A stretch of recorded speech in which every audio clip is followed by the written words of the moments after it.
Okay. Good evening and welcome to the Hanson Select Board meeting. This meeting is being recorded by Whitman Hanson Community Access Television. Please rise and join me in the Pledge of Allegiance. I pledge allegiance to the flag of the United States of America and to the republic for which it stands, one nation, under God, indivisible, with liberty and justice for all. Mr. Hill, I think we're going to jump around a bit because we've got a packed house here, and it's a bit like watching paint dry to listen to our announcements, no offense. Okay, first up, do we have, yes, we have got Jean Kelly. First up, we have to take things just a little bit out of order because our town clerk's assistant has agreed to notarize something, and we are a bit under the gun. First up would be the Thomas Mill deed restriction. There was a scrivener's error in the description of it in the paperwork that we signed. So we need to vote to adopt the change that was made and approved by council and approved by the Conservation Commission and approved by our town administrator. And then once we do that, Jean will witness our signatures, and then we'll get on to the good stuff. Okay. Okay, so I will entertain a motion to approve the tweaked grant of conservation deed restriction for the Thomas Mill. So moved. Second. Okay, all in favor? Aye. Aye. Amazing.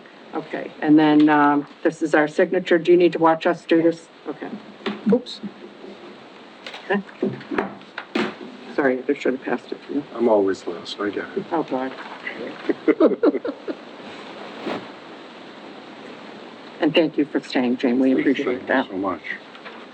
I'm gonna pass it down to Ed. Yeah.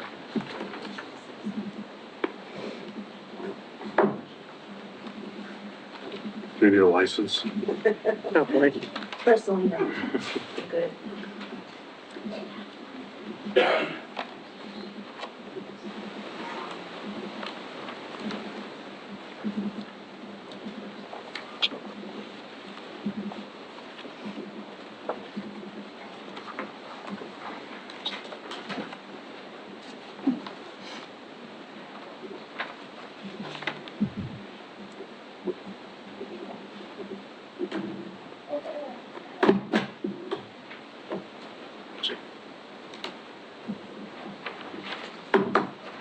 Thanks, Jane. You rock. We appreciate it. You're welcome. Okay. Next up, we've got police recognition and citations. And Chief Casey, I thought perhaps you might want to say a few words, and then I'll read the citations. Or you want to read the citation first and then say it? Sure, that sounds fine. That sounds great. We just, the one I wanted to call them up. Yeah. Magnum Sergeant Collegero, Officer Margaret Thompson, and Officer Cameron Powell. And I just want to mention that we're proud of our police force every day, all day, and everything that you guys do. And one of the things that Chief Casey and the board is committed to is recognizing when people go above and beyond the call of duty. And with this crew, it's pretty frequent, but that's okay because we're committed to it. So, so these three gentlemen here embody exactly what we're talking about. And Chief, I did think you might want to describe the night just so that there's some context for those who might not know. Okay, well, first, let me just start. I want to thank you again for obviously your support, for giving us an opportunity to come here and demonstrate and showcase some of these fine officers that we have. Obviously, these three standing up here tonight in particular. I'm very proud. I think it's really important as an agency and as the chief to not only then emphasize and show and portray them as what they do, but then obviously recognizing them and be able to do that for your abilities and giving me that opportunity. And Ms. Green and the whole staff, they're outstanding. So, and I thank you all. I thank the families of all coming here. I think it's a proud moment. And I just appreciate you giving it to us this time. I have to, this incident is, if we save lives, we do a lot of things. This is one that's gone well, one beyond the other. And so I'll give a brief statement, and then if you just will present the citations, and I might just get into a little bit more, just indulge with me a little bit of time here. So of November 16th, 2025, Sergeant Peter Calogero, Officer Mario Thompson, and Officer Cameron Carpenter were working the 4 to 12 shift when they received an emergency 911 mental health call involving a female with a knife. These 3 officers immediately responded and demonstrated extraordinary courage, professionalism, and inner fortitude during this critical life-saving incident. When this critical call came in, they demonstrated a willingness to do what others can't or wouldn't, acting with unwavering bravery, competence, and immediate resolve. Their ability to act without hesitation under immense pressure not only saved this young woman's life with certainty, but also showcased the true essence of their commitment to service and to the residents of Hanson. With that said, we have, and I'm not going to read this over and over again because I'm sure that will be like watching paint dry, but first we have Officer Cameron Carpenter. In recognition of your continued outstanding service to the community of Hanson, Massachusetts, and the Hanson Select Board commends your life-saving action taken on November 16th. Your dedication to public service, community trust, and civic responsibility reflects the values of the Hanson Police Department and the values upheld by our officers. We sincerely thank you for your honorable service and commitment to our community. And in testimony whereof, we, the Town of Hanson Select Board, sign our names officially on this day, the 16th of September. And similarly, Mario, the same thing. We really want to thank you for everything that you guys did. And Sergeant Calogero, we also want to thank you too. So our thanks to you. We'd love to shake your hand and congratulate you.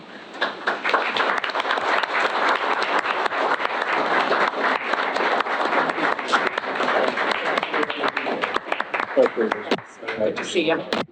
Good work.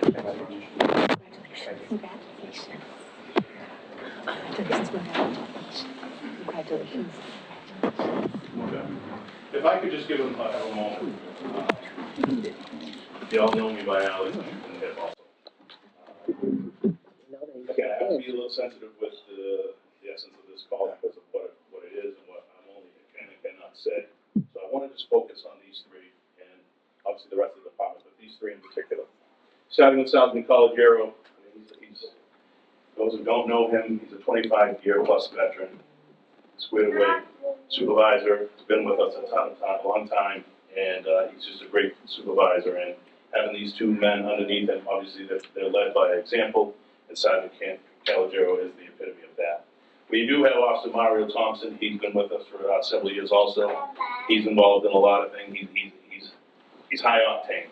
And but to call something like this that took place, again, he just demonstrated what he has in him, his willingness, and his ability is just, it's unmatched. And so, Officer Carpenter here, he's only been with us a little over a year, couple years, 2 years. Young, we would consider maybe coming out of the infant stages of rookiness. But what he did this night is really what we're here. These 3 together saved this woman's life. Unquestionable, undeniable. And the body camera is just something that you can't even describe. But Officer Carpenter had that aha moment. And when, as cops, we get 1,000 times. I don't know how you do what you do. I could never do it. And I believe that. And sometimes you just kind of brush it off. But in this situation, Officer Carpenter did not hesitate to run through that door where this call is involving a knife and someone's screaming, "I need help," they probably would have stopped at that door. 99% of the people would have stopped at that door. He didn't. When he went into that kitchen and saw what he saw, from ceiling to walls to sidewalls to floors, absolutely 99% of the people would have stopped, and he didn't. I can say that all the way up to the stairs where then he confronted a locked door, knowing what wasn't on the other side, absolutely 99% of the people would have turned around, waited, or gone back. Not only he didn't, he booted the door in without any hesitation and then administered life-saving techniques with a tourniquet. This was Cameron's aha moment. You have to have that inner fortitude. You have to have that ability to know if you can or you can't do this. These guys over the years have proven it. We all have that experience in our career to realize what we do. And I just want to congratulate Cameron. It was exceptional. He was first on scene. He did what only 1% will do, and he saved this one's life. Thank you.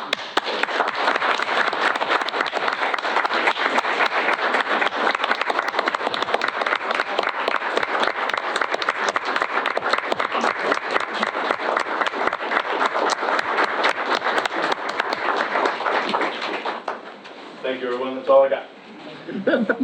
Thank you so much. Thank you. Thank you. If you folks want, I mean, you're more than welcome to stay, but I know it could be like watching paint dry. If you folks want to leave, it's fine.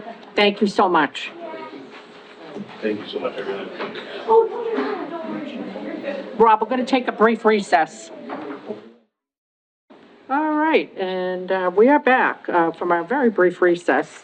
And next up on our agenda is, I guess we should do the announcements, Ed. I could kick that can down the road and, you know, It's up to, it's totally up to evergreen, you. kick it down the road, but Paint dry. we probably should make those announcements.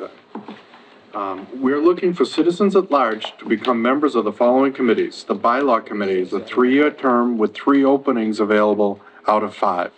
The Cable and Internet Committee is also a 3-year term with 3 available positions out of 5.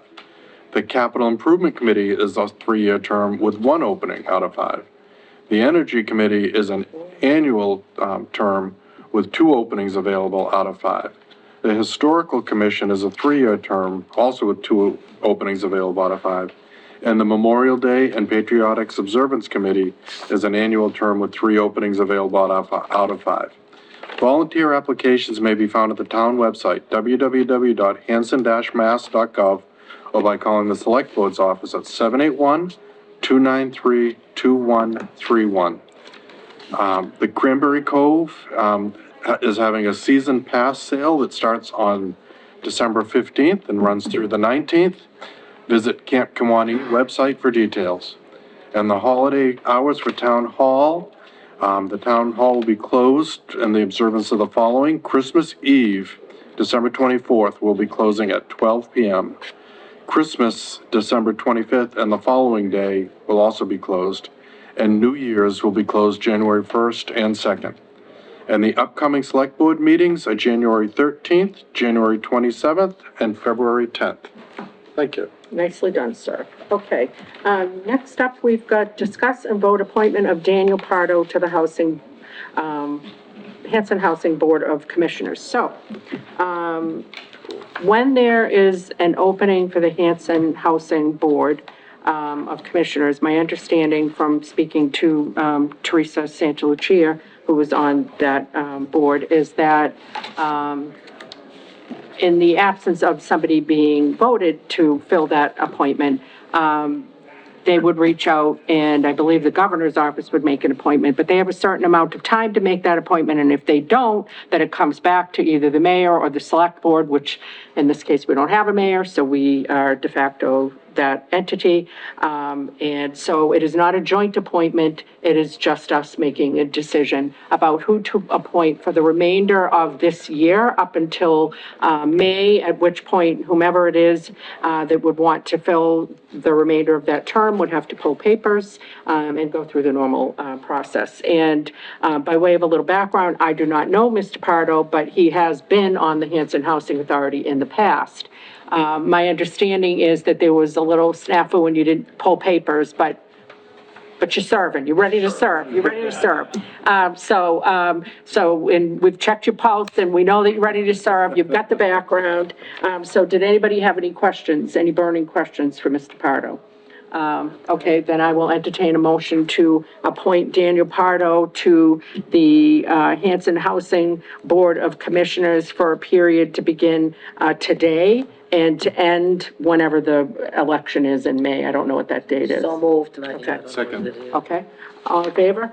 Aye. Okay, great. You'll get a letter from our office, but my understanding is they need you at a meeting tomorrow night. So you're probably going to want to see the town clerk to get sworn in. Okay, awesome. Thank you so much. Did you have any questions? No. Okay, awesome. Thank you. All right, take care. And let's see, we've got 15 more minutes, so I got to put my tap shoes on. Yep. And I think we'll probably go with, do we have the person from National Grid here? No. Are we having somebody from National Grid here? No. Usually they come and talk to us about it. Is that joint letter of permission? Is it in? It's in here, yeah. Yeah, there's a poll. All right, then we'll wait for that then. Okay. Discuss and vote to approve side letter with the highway union. Ms. Green, did you want to lay that up for us? Yes, so, the side letter is in reference to employees, who work in a grade that is above the position they currently hold. And normally that falls under when we have snow and ice, events that go on.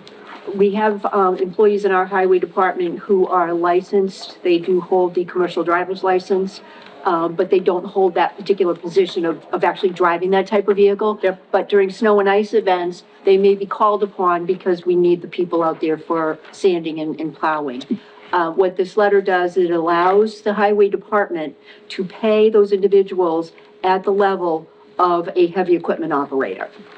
And we do have, an individual or two individuals who fall under that right now, so they are waiting for this, letter to be approved.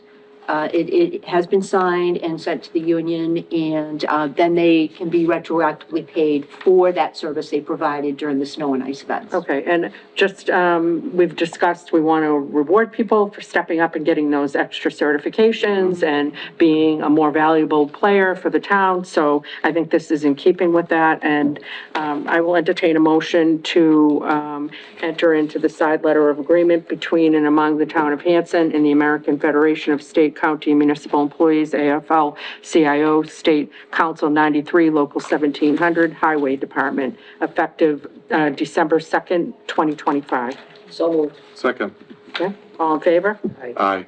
Okay, great. And, and I think, we're just voting for you to, like, you're signing it, right? We're not, you're the signatory for this? Yes, Okay. correct. All right, so that is that. All right, and then next, we've got,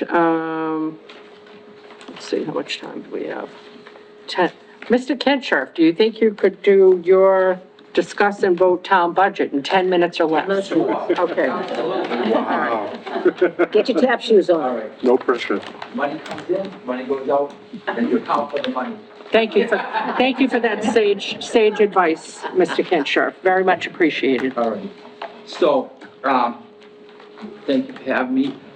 So the FY '27 budgets are in, and, we have an initial forecast, and I gave you guys some Yes. copies. Yep, Obviously, it's not structurally balanced, right now. I don't think it will be, but, right now I'm showing, this is very initial, because we don't have the school budget, we don't have local aid, there's a lot of uncertainty. Right now, we're looking at like a 2.4 million shortfall.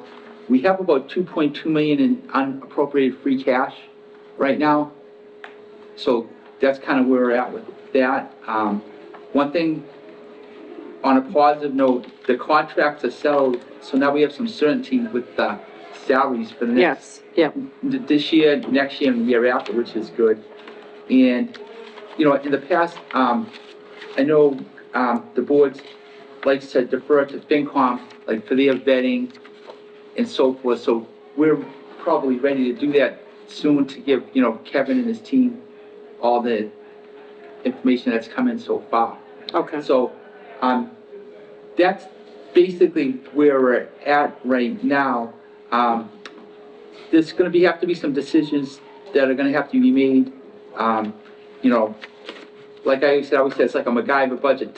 There's no way we can pass it like in a normal way. Because I was thinking about that. If the override did pass, 2.4 million would have 4 new firefighters, wouldn't even have a problem. But you do what we have to do to get the thing balanced. So I think, my recommendation is let's give what we have to do to get it balanced, but, you know, FY '27 with minimal damage. We might have to empty out all our reserves or whatever, but we can do that.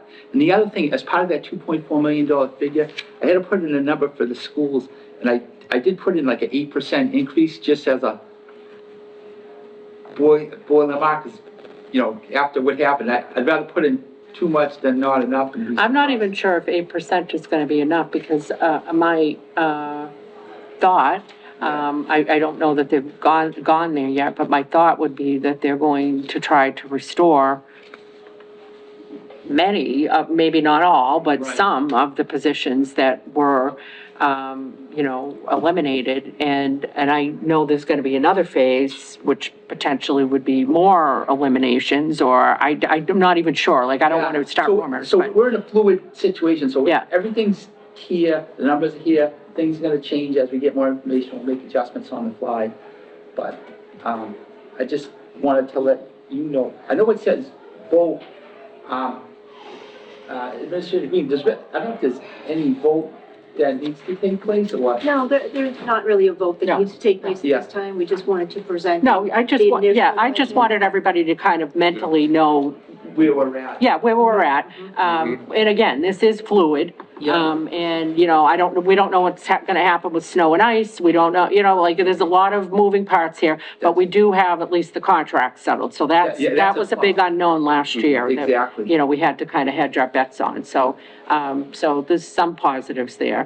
And then the other thing is, to get a little creative, and we can talk about this later, but our exempt debt service is coming down, like as far as the tax rate. Right now, it's like about 480,000. Next year, it's gonna go down to 220, and then the year after that, it'll be 0. So what that means is, the town could vote a debt exclusion or a capital exclusion. In essence, if they voted, the tax rate wouldn't even change that much because the levy would stay basically the same, so their tax bill wouldn't go up. Obviously, if they voted nothing, it would naturally go down, but And that is one of the things that, like, Ann and the Highway Committee is thinking, is that we've got that highway building, that we've kicked this can down the road for Yeah. 10 years, maybe even more, ever since we acquired light control, whenever that was. That they're in unsafe conditions right now, and the roof is literally taking on water, and it's just, so Tony has been working with the Highway Building Committee, and I think one of the thoughts is that would pass, because it's really going to be neutral to the average taxpayer, because we won't have that historic borrowing, and we could sub in the new borrowing with the Right. highway, and it will be plus neutral. you don't wanna let Whitman beat you with a new building, you know? Do not trigger the entire board by mentioning that. You're gonna trigger people. Don't trigger. So that would be, that's a great thought process on Yeah, that. and then just two other, just like Yeah. quick little anecdotes. One is, the police budget had cruisers in it, like in their budget, so that's part of that 2.4 million. We talked to the chief, I think we'd prefer to take that out, and Yes. just put that as a separate capital Yeah, article, yep. maybe coming from free cash. And, so that's it, so that's where we are. And we may need to look at deferring any real capital expenses and take another look at them in October. Yeah. We may need to do that, I Yeah. think pretty likely we're going to need to do that. If what I think is going to happen is gonna happen with the, Yeah, and the other thing on the horizon too is, once that South Shore Voc Tech borrowing gets underway, once we start having to pay the debt, we're gonna need a debt exclusion to pass to cover those debt payments. when do we need to have that in place? I'm not sure, we'll have to see what the South Shore Voc Tech assessment comes in, so I'm not sure, maybe within the next year or two, so we'll see when the assessment comes in, but, it would be nice to have it under the belt. like, Yes, yeah, like Even if you don't need it. yeah, I would rather have it in place than wait and have something bad happen. That's right. So, yeah, if you can work with Ms. Green to look at that, Yes. like timing. I feel like he told us it by not this May, but the following May, it needed to be in place, but I may be mistaken. Right, I think that's I think that, and then, I would keep saying one more thing, this will be the last thing. So, the IT budget, you'll see a big increase there, but that's like the infrastructure, probably this day and age, good investment in time. Well, Mr. Tocho has talked to us about, I'm trying to be diplomatic, which is not my strong suit here, about the alarming state of our current IT. Right. Which has been, we'll just say, not properly nurtured Right. over time.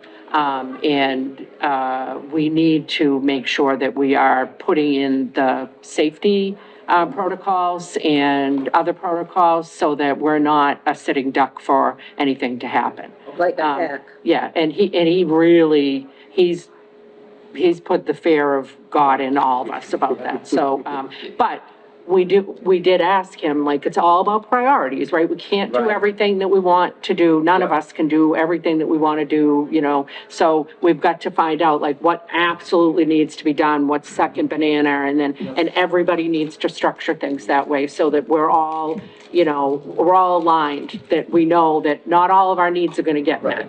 Right. As you watch the town meeting, you Yep. have that mindset, and Yep. by the end, Yeah, yeah, sounds good. okay. Did I make the time limit? You actually did, and you had like 2 minutes left to go. Did anybody have any questions for Mr. Kincher? Okay, thank you so All right, much. thank you. Okay. So next up is we've got our, Whitman Hanson Regional School Committee, interviews happening at 6:30. Do we know if we have our, candidates here? Okay.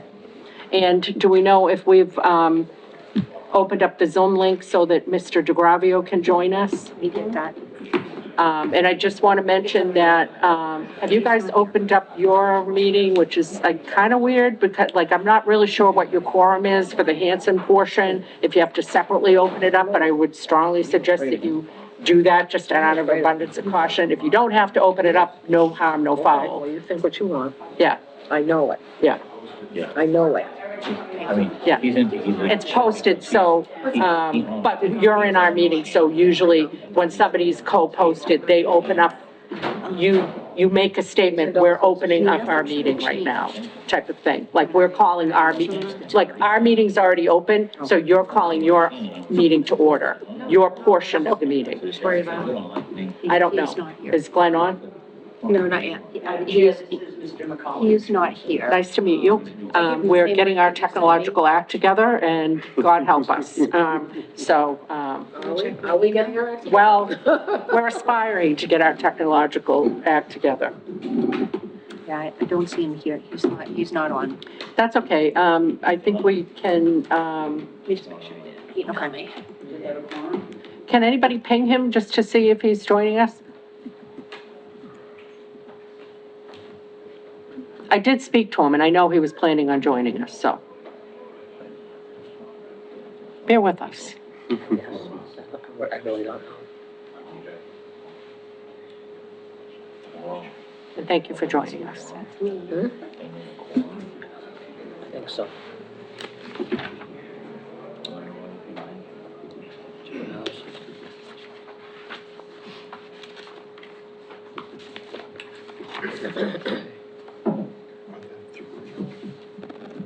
There's 4. I don't think I have all the resumes. We only have 2. Yeah, we're missing two resumes. I thought it was just me, so I didn't want to make a big hubbub about it. No, only have 2.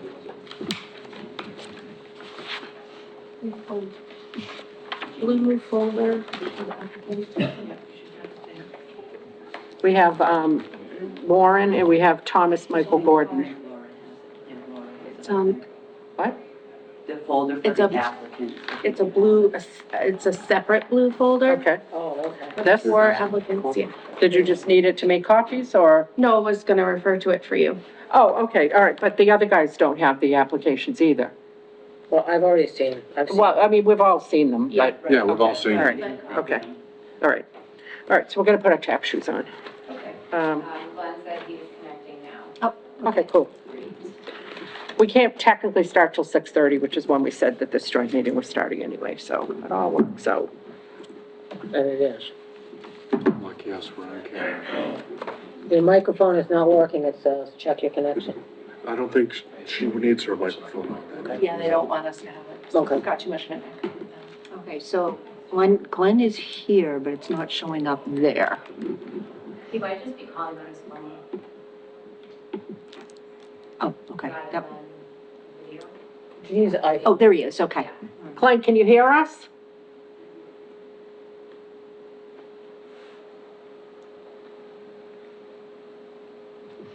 Rob, could we take a brief recess and could you assist us with this technological difficulty?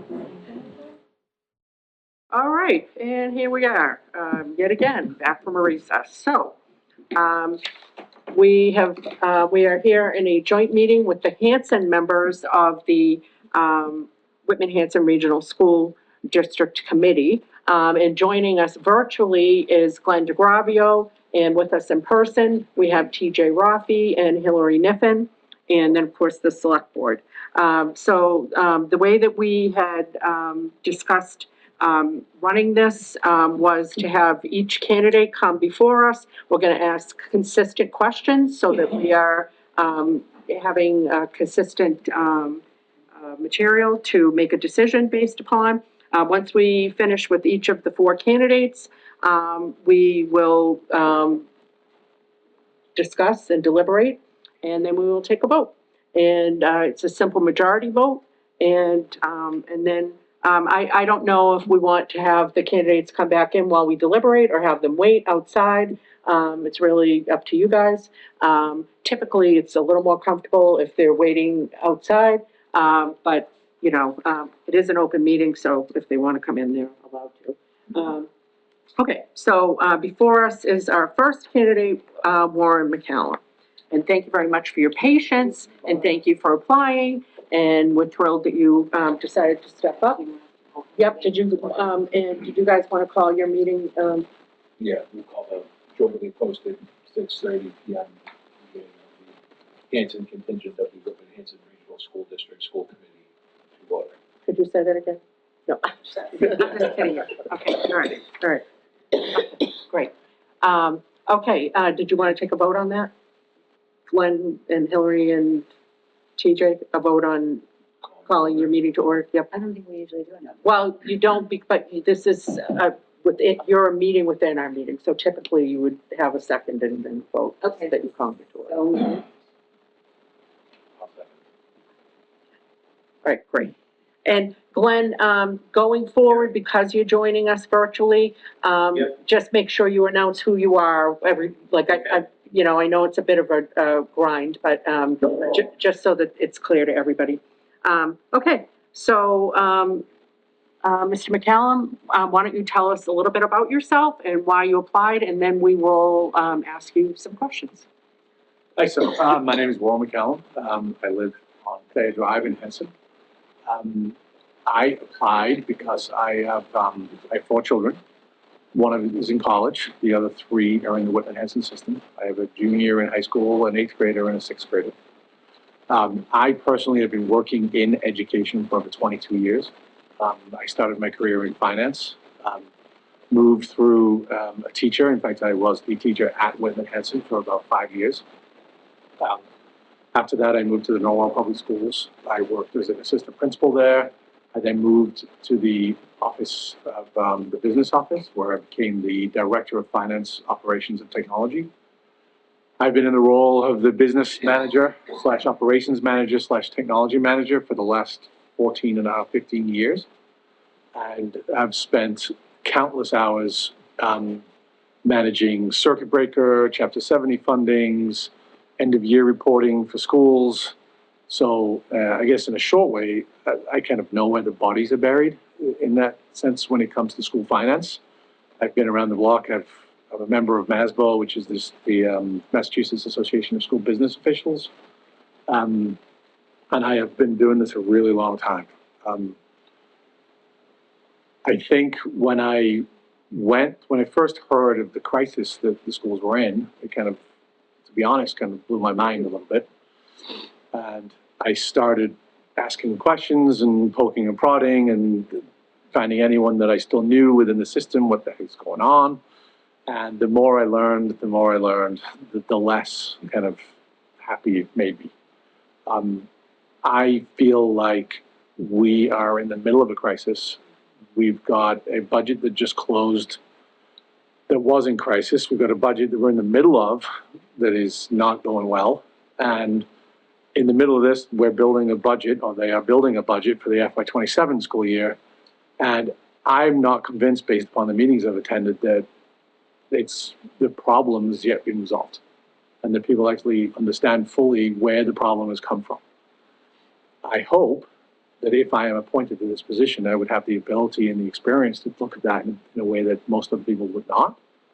And my hope again would be that I would be able to kind of add some level of inside knowledge and hopefully be able to at least figure out what the problem is and what is going on.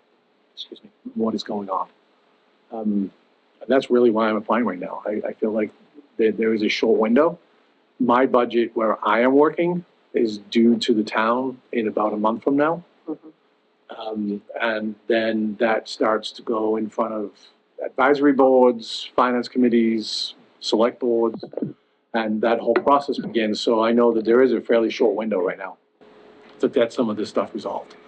And I think I am uniquely placed as a person who doesn't need a big kind of wind-up period. I don't need to go attend and learn about circuit breaker or other things. I already know what all that stuff is. I can come in, kind of plug and play, ready to go, and can get involved immediately. And I don't think there's a tremendous number of people around that could just do that in such a short period of time. And that's really why I'm applying right now. All right, amazing. Did you guys have questions you wanted to ask? Questions? Sure. My question, you said that you hope to bring a lot of your knowledge to the school committee. But what would be kind of your goal for the committee as a whole to work towards? And the ultimate goal is to understand what's actually happening right now, like where the deficit initially came from last year. When I heard the I think it's Brian Hyde speaking from the contractor the school had brought in, I was left with more questions than I was answers. And I really, you can't rebuild until everyone fully understands what went wrong and what happened. And that would be my ultimate goal, is we need to pull back the curtain and see what the heck is going on. And from there, I think the committee needs to then make decisions and do what they need to do but you're handcuffed at this point in going forward until it is fully known what went wrong. Hillary? So you obviously have the background and expertise, but in our situation, how would you just talked about how in Norwell, your budget is due in a month. We typically, beginning of February is when we have our budget hearing. So how would you evaluate whether a proposed solution, so to kind of get us out of this FY '26 situation, but also fixing for FY '27, whether it's sustainable or not, considering, we're already in a budget, we always have to sort of struggle to get the school budget passed anyway. How would you figure that out or work to figure that out? To work to figure that out, I'd need an awful lot more information. The first thing I would ask is kind of what level of access I could have to the ERP system, the financial system. I believe they use Munis. Mm-hmm. I would want to know how much access I could even have to that. Mm-hmm. I know what the relationship is with my school board, and I would hope that kind of same relationship is there. And I would do the exact same thing I do every day in my own job. I would kind of pull it apart all the way down to the beginning. And, when we build accounting lines, when we build budget lines, we go back to the absolute bare bone rock of it all and rebuild it every single year, because you can think you understand the trends all you want, but things move, people change. Health insurance premiums change, retirement board changes, there's just so many things that alter every year. There is no just consistent linear progression from one place to another. If I had the ability to do that, and if I could be given access to that material, I would kind of tear it all down and rebuild it in my own ways until I understand it to the point where I could articulately speak about it. And did you want to ask, we've got questions that we wrote down, just again, so that we're being consistent. Consistently. Did you want to ask the first? Sure. As an incoming non-elected school committee member, you may have to make some very unpopular decisions and ask some very hard-hitting questions of the sitting superintendent and business manager, along with fellow school committee members. Please share with the select board your communication style and how you will maneuver what may be unpopular pushback from the public, school staff, and the press. So one of the things I do on a daily basis is I say no to a lot of people. That's part of my job. As silly as it sounds, the buses. Everybody hates the buses. Everybody wants 1,000 more stops, 1,000 more places, but there's a logistic involved. You have to get so many people to so many spaces. You can only stop so many times. There's just no way to do it any other way. I within the community, Norwell, I have to say no so many times. I don't love walking around, going to the stores there, because I know that my name is not always very popular there, because I have to make hard decisions for the schools and what's in the best interest of the kids, whether it is believed it is in the best interest or not. My communication style is to be incredibly open and transparent. I'm not looking to hide anything. I'm not looking to hide behind anyone. I say it as it is, and I mean what I say, and that's the only way I can move forward. And if that ruffles feathers, then that ruffles feathers. I don't know what else to say about that. I believe in facts, I believe in reality, and I believe that some people don't like either of those two things. But it's my job in my particular place that's the only thing I can deal with. Okay. You've actually answered two of our other questions, I think. We had, as you may or may not realize, a municipal budget process is much different than a traditional budget. I think you realize that. So and then we had, and did you want to ask the next question? Which one? The number 3. Number 3, Yep. communication. The joint meeting of the school committee and both communities' select board is warranted at this crucial time. We can all agree this is a financial crisis with little to none resolved. As of the current day, there is no talk of how this matter will be analyzed and remedied. What are your thoughts on roundtable discussion with all school committee members, both town select boards and the sitting superintendent, business manager, town administrators, and town accountants? How do you feel about dealing with all of that in a meeting? I have absolutely no issue with that at all. Yeah. The reality is, in a municipal setting, if we are not all on board, Right. we are steering in the same direction, then we are fighting the current, and no one's gonna win that. And I have to say one thing about your last statement. We need someone to say no. That's what we need. We need people that are gonna bucket and say, no, we gotta look at things more clearly, because this is untenable. You must have talked to my kids. Oh, boy. Okay, and then I feel like, what's your first order of business? Hillary sort of asked that, so I feel like you already really answered that. Is there anything else you guys want to ask, or, Glenn, did you have anything you wanted to ask? Yeah, I have one question. Can you hear me? Yep, go for it. Okay, yeah, just, if we do choose you for the seat, do you intend to run for the seat when it comes up for election, or are you just here for this short amount of time? I'm gonna be 100% honest, I haven't answered that in my own head yet. Okay, My intention is to do everything I can and kind of get behind the curtain. And if this Yeah. is something that I feel like I could actually provide positive help going forward, and it's something that I Okay. feel like is there, then yes.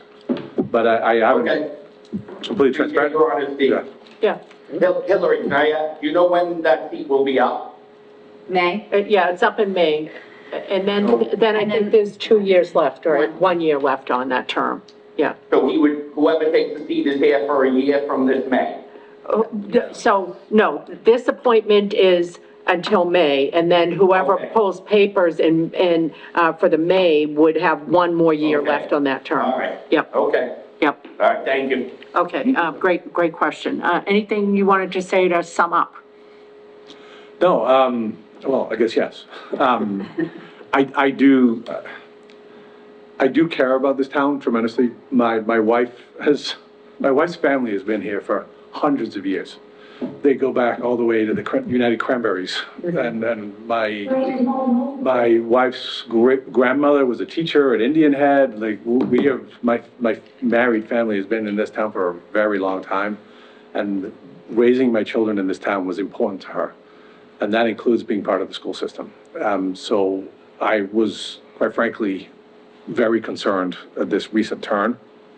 And I've really kind of committed my life to being here, living in this town and being part of this community. And I think that if my next children are going to take the benefit of this school system, then we have to remedy this situation, and we have to do it quickly.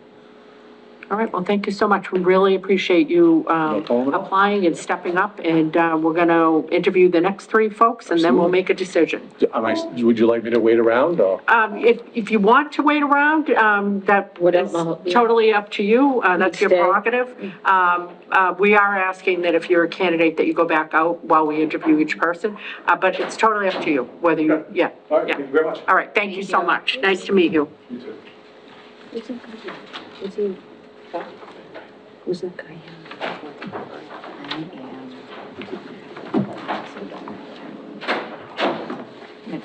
Okay, hang with us, Glenn. We've got, I don't know who's coming in next. It's gonna be a surprise.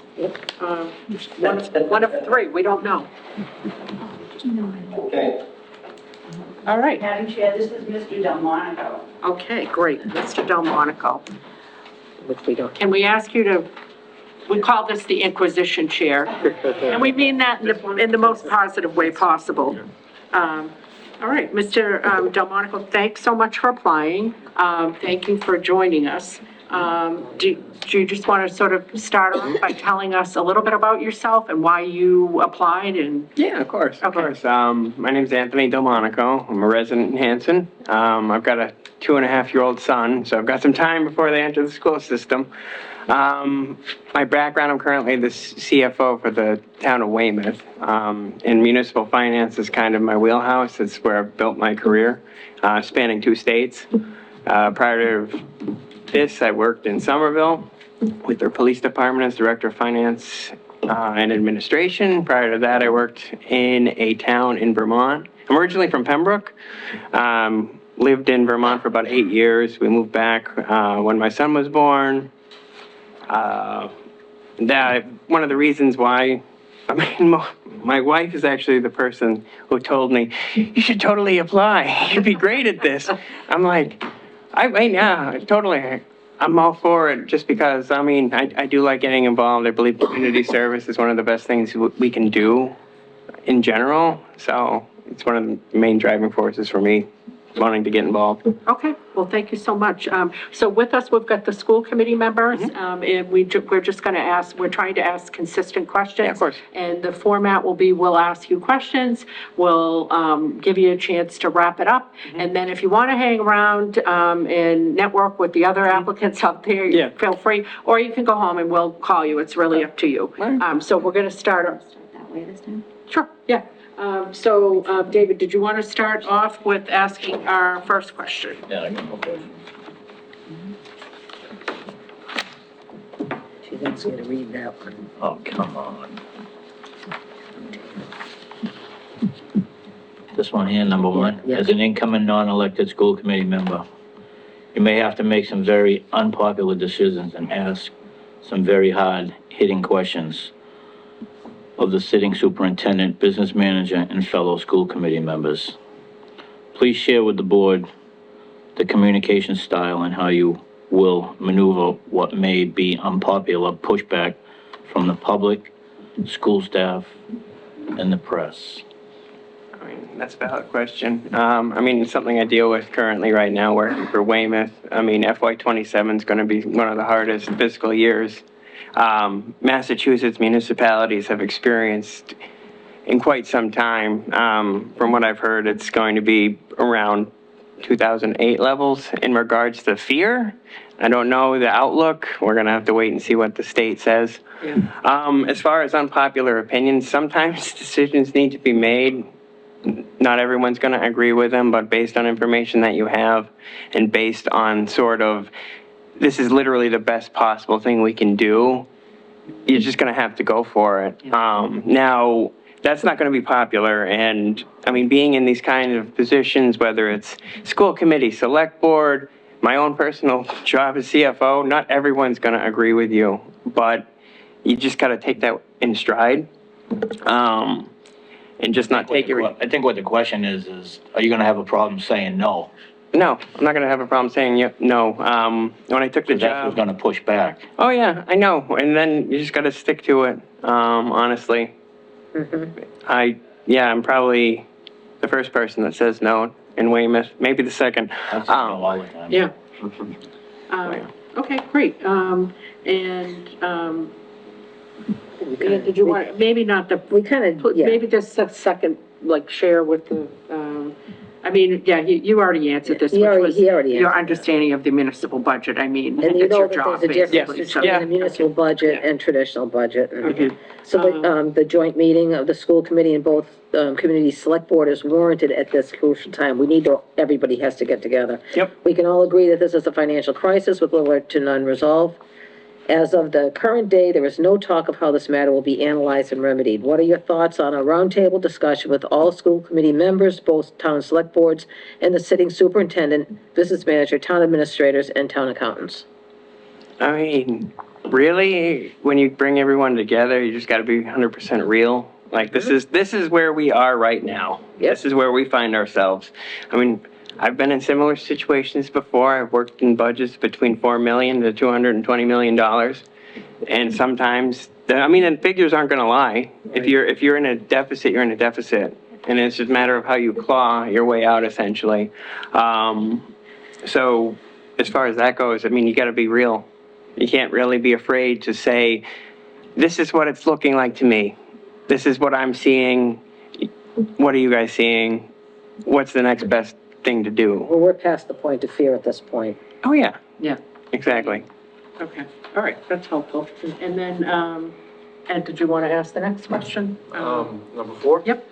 Please explain what your first order of business will be if you are seated on the school committee by the select board. And the school committee, because it's a joint vote. Oh, yeah. And the school- Yeah. I mean, I want to look at the actuals. That would probably be my first thing, to study where we're at right now in this exact moment, with the fact that December is halfway through the fiscal year. That's probably one of the most critical things to do, because then we can at least analyze the next 6 months and see how much of a gap we're talking about. I know that when the budget went out originally in February, there was some talk about, if we don't pass the override, then there's going to be certain situations we're going to have to deal with. Well, here we are at this point. So analyzing the budget, looking at what has transpired, but not so focused on it, we lose sight of what we're trying to accomplish. Like, we can examine, how did this happen? What exactly was the key moment where everything was like, all right. I mean, this is a contributing amount of factors, and I'm not going to tell one thing or the other about what was the main cause, but I'd say analyzing that first and then seeing if we have other options, breathing room, any particular situation where it's like, all right, well, this particular line we've expended, but at the same point in time, we've got 6 more months. Are we having any more expenses out of this line, out of that line? I mean, I don't want to use the word triage because it's pretty brutal to say. I think we would all agree we're probably at that. I mean, you might have to. Yeah. Like, quite honestly, if you're at a deficit of this magnitude, and I know that the first phase just went through, we don't know what the second phase is really going to look like until we fully get a grasp of where we're standing. I know there's only, we're halfway through December, so really there's only 2 more weeks, roughly, Even. until, yeah. I mean, the holiday is, 1 week. yeah, so about 1 week. I guess also prioritizing the revenue stream and expenditure stream, getting a schedule of when those bills are not only due, but when the money starts coming in. I mean, I'll be quite honest with you, I had to experience that. I put out a couple policies for expenses for the town of Weymouth, just because cash flow is going back to pre-COVID levels. So there's not a whole lot of expendable cash. So you've got to sometimes like, okay, when is this due? What's the net period? Like, what are we looking at? Yeah. So, All right. I think that'll be critical. All right, fair enough. Hillary? So obviously, we're in a deficit, and TJ and Glenn and I could tell you that there are a lot of difficult decisions that have been made, that will be made in trade-offs. So what principles of yours would guide your decision-making when cuts are unavoidable? Honestly, I have to look towards the long-term viability of the school system? What will be the most positively impactful decision we make for the long term? I mean, I have a 2.5-year-old son, so obviously I'm looking towards like, I guess the first lens I'm looking at is a father, the second one a resident of Hanson, and the third is as my current profession right now. So I'm looking towards, okay, what impact is going to matter in the moment, but also matter the long term? So if we had to choose between two cuts, let's say, are they going to be like stopgap cuts? Are we expecting, if we make this cut, what's the long-term impact? Is it going to be something that impacts, like, I don't know, it might be affecting sixth graders, but they're going to become seniors in 6 years. What's the long-term impact for that? So I think that needs to be considered as well. Okay. TJ? Sure, so my question would be, if you are selected, what would be your number one goal for the committee? Well, I guess my goal would be to get out of a deficit, to try and put forward something in 2027 that is meaningful, but also, like, honestly functional.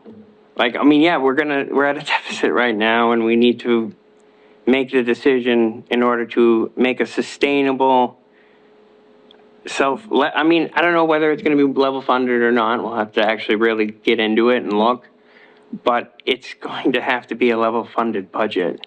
So whatever we take in is what we're going to expend. I mean, that's going to also depend on state aid too. We don't necessarily know what that's going to look like. I know the governor's budget will come out in January, but we won't see the House until about May. And the Senate won't be until June. So, I mean, a conservative outlook is probably the most appropriate. There's been a lot of impact. And that's what we usually do, actually. The county and the school really usually is pretty conservative because we just don't know the numbers. It's absolutely insane, the timelines. Like, the timelines are insane. Yeah. Like, it's crazy. Like, you're building a budget way before you know what the budget is. It would be like applying for a mortgage before you know what you're going to get for a salary. It's the craziest thing, but here we are. Glenn, did you have a question? Yeah, I'll ask the same one. Do you intend to run again when the seat is up in May? I mean, I'm not against running, if that's what, is a good decision for the town. I think I guess I have a little follow-up on that. Do you have availability to attend all the meetings? Because there will be subcommittee, which I unfortunately am unable to attend. But there will be a demand. I know having a little kid can make it tough. Will you be active? Yes. Be able to participate? Yes, I will. Okay, great.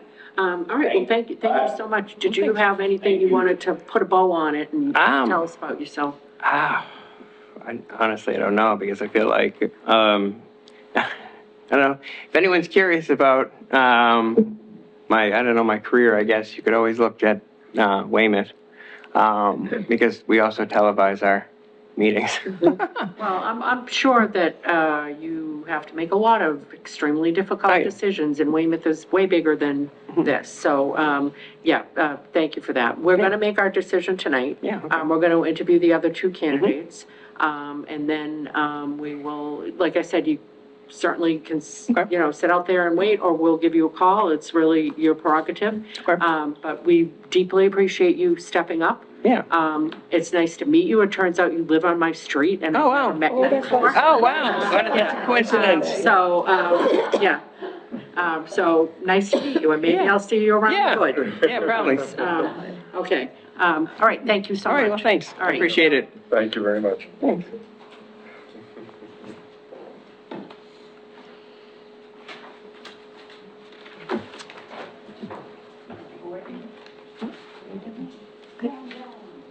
So what we'll do is, do you have an email from these folks?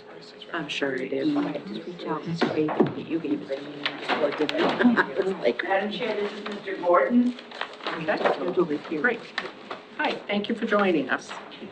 And thank you for applying. Thank you for Really having me. appreciate it. So we're just going to start off. If you want to tell us a little about yourself and why you applied, that would be amazing. And then we've got some standard questions that we're asking everybody, and then we'll ask you to put a bow on it. And it's up to you if you want to stay in, wait until we deliberate to have the decision, or we can call you. It's really up to you. You can network with the other applicants, it's up to you. But let's start off by having you tell us, what got the crazy notion in your head to apply for this? Tom Gordon, 92 Glenwood here in Hanson. Really the biggest reason is I have one kid who just entered kindergarten, and then I have two more entering the school systems in the very near future. So that alone to me was the biggest reason. I've always been interested in local politics, local government, and with everything transpiring, it's no secret that it's really stirred up a lot of people, and I wanted to, instead of talking about it, I want to get active, and I saw this as a good opportunity to come in and put some of my skills that I've attained through my life to help the school district. The least I can say is at least I tried. That's awesome, yeah. There's a lot of keyboard warriors out there that Yes. don't ever apply, so we appreciate you applying. You get points for that. All right, well, then we will just get right at it, and TJ, did you want to start off? Sure. If you were selected, what would be your number one goal for the committee? My number one goal would be transparency and consistency. Between all the way from the students, all the way up to the administration, faculty, everybody in between, everyone benefits from consistency. Stability is a big thing that kids need in my eyes. So that would be my number one goal overall. I know it's a short tenure for this position, but that would be, again, my overall goal for that.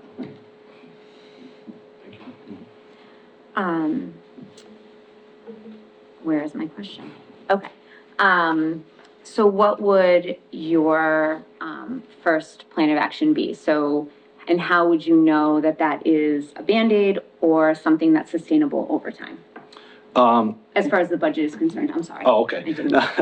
I was gonna say, my first thing is just figuring out who the key players are and all that in general. But as far as the budget goes, would be to sit down. I understand there's a budget committee even. I'd want to link up with them strongly. I have a very strong background in finance. My full-time position is a data analyst for the USDA, and specifically for the like SNAP and EBT programs. And my other strong portion for finances, I'm finishing my MBA next semester. So would really want to just not go in and take over those meetings by any means, because I would be the new person coming in, but be there as support. Be there for somebody to help anybody who needs it, be another eye to look at anything that needs to be taken out to look at. Okay, fair enough. Mr. Hill? As an incoming non-elected school committee member, you may have to make some very unpopular decisions and ask some very hard-hitting questions on the sitting superintendent, business manager, and fellow school committee members. Please share with the select board and the Hanson members of the school committee your communication style and how you will maneuver what may be unpopular pushback from the public, school staff, and press. That's one of the hardest parts about being a leader, is you have to make those decisions, but that is part of it. 21 years in the Army, senior enlisted, so I've had to make those types of decisions, make those types of communications to people, and I find the best way is just be direct. Don't fluff it up, don't talk around it, just address it, move on, and get better from there. And one thing we need somebody that can say no when no is warranted. Yes, and that, as a senior enlisted advisor, actually, my unit, that's my one job, is to tell the head guy, no, that is wrong, we cannot do that. Or if he is doing good, to kind of give him praise as well. It's mostly to tell him no. All right, great. Ann, did you want I will to ask the next one at this time. Yeah.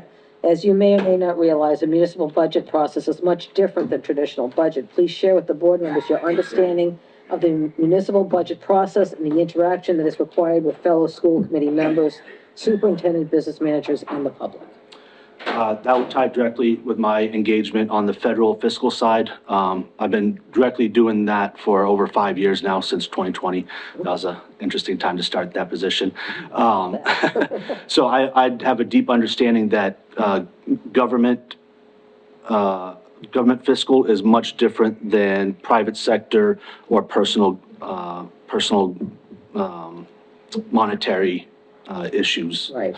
So, without having to go and drone on too much, I do have a deep understanding of FYs, different grant periods. I can go on more, but, Okay.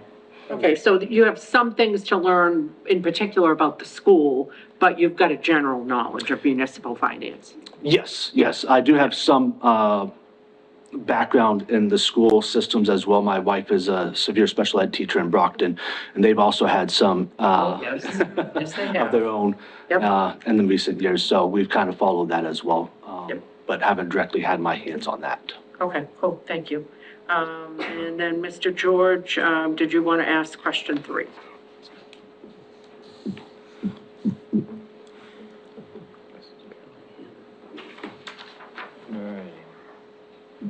A joint meeting of the school committee and both committee select boards is warranted at this crucial time.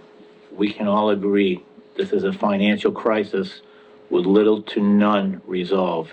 As the current day, there is no talk of how this matter will be analyzed and remedied. What are your thoughts on a roundtable discussion with all school committee members, both town select boards and the sitting superintendent, the business manager, town administrators, and town accountants? Meaning a roundtable discussion All of us. with everybody. I'm open for it, absolutely. I'll, especially, like I said a few times, right, being new coming in, I'm not gonna be the one to, even remotely think I'm gonna be taking charge or taking these things over. So a round table to get everybody's knowledge out there and work together to get this going. I understand that not everybody's gonna see it the same way, and there's gonna be probably some heated discussions, which is okay, that's growth, right? So I'm very open for that, as long as it's being productive and, we can finally button this matter up so the town can move forward, or the region, the school district can move forward. Okay, awesome. Excellent, thank you very much for all of that, and, again, thank you so much for applying. Did you, I'm sorry, Glenn, I'm sorry. Okay, no worries. I might have missed this. Do you have any kids in the system? I do. I have currently a 5.5-year-old boy who has just started kindergarten, and then I have a soon-to-be 3-year-old daughter who will be going to the system, and then I have a third daughter on the way due in March. So very, very much invested in the future of this outcome. Good stuff. And will you consider running for the seat when this is up in May? I absolutely will. I figured this is one of the best ways to really get into it, get a jump start on it, and my goal would be absolutely to run in the future. Okay, great. Okay, thanks. All right, Thank thank you. you so much. So did you want to sum it up? Did you want to put a bow on it for us? I think you all asked some excellent questions, that was able to encapsulate all of what I am. My big things when I come in here was already networking and talking with the other gentlemen out there, is we all seem to at least have the same goal in mind, which is to at least have somebody come in this position who has some knowledge, who has some kind of smarts about it and understanding, which is good. What I want to say was I really bring in is like, actually it's perfect that question was just asked about children, because that's truly to me, my driving force. And I'm a huge family man, and I want to make sure that it turns out the best I can. But also not just for my students, my children, but also for the teachers and the administration, everybody throughout, because I want it all to be a cohesive, good school system, because that's how everybody thrives. Okay, well, awesome. Thank you so much. Thank you. Awesome. Thank you. Thank you. All right. And our final applicant will be somebody that I don't know. I cannot find anything. All right. Madam Chair, this is Mr. Huber. Hi, thank you for joining us. Thank you. You are our fourth and final candidate. All right. But don't feel too much pressure. So the way that we're doing this is, we are gonna ask you just kind of like, why did you apply? What crazy idea did you get in your head that made you decide to apply? And then we're going to, just ask you questions that we've asked every other candidate. Then we'll ask you to put a bow on it, and then we're going to deliberate and make a decision tonight. And you are certainly able to stay if you would like, and we will contact you, or you can network with your peers, which I hear you guys are solving the world's problems out there. Yeah. And that's great. And we'll let you guys know when we've made our decision. It's really up to you. But, why don't we kick it off by you telling us a little bit about yourself and why you applied? Yeah, sure. So I'm a director of security in Boston. That's what I do for my Monday through Friday job. I work at the John Hancock Tower. I manage a staff of 60 employees. They're all union employees, so I have dealt with the SEIU and union employees and how to properly handle those situations when they need to be disciplined or whatever might happen. And then I do have kids that are in the school system, 2 step kids. One is in 6th grade, one is in kindergarten, and then I have a newborn at home. And I heard that the district went $1 million over budget. It was concerning to me. So I just figured that I would throw my hat in the ring and try to bring some fiscal responsibility and try to get some oversight and kind of determine what was going on. And I'm sure a lot of folks in this room probably have a lot more knowledge than I do about what happened or what transpired. But I figured I could contribute and help any way possible. Okay, well, we really appreciate you stepping up and applying. Which end of the table did we start at the last time? I'm losing track. I went first last. Okay, all right, so, You got the first one. David, you drew the short straw. You guys are killing me. All right.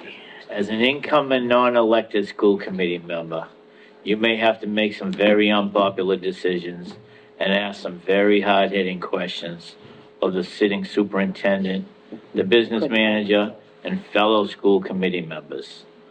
Please share with us your communication style and how you will maneuver what may be unpopular pushback from the public, the school staff, and the media.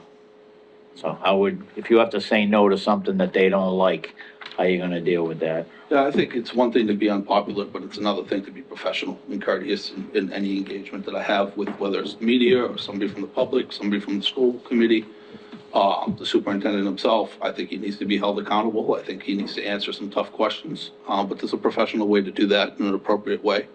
I wouldn't lambaste the person. I wouldn't publicly expose the person and make a scene, but I would ask hard questions that need to be answered. Okay, fair enough. Mrs. Lee?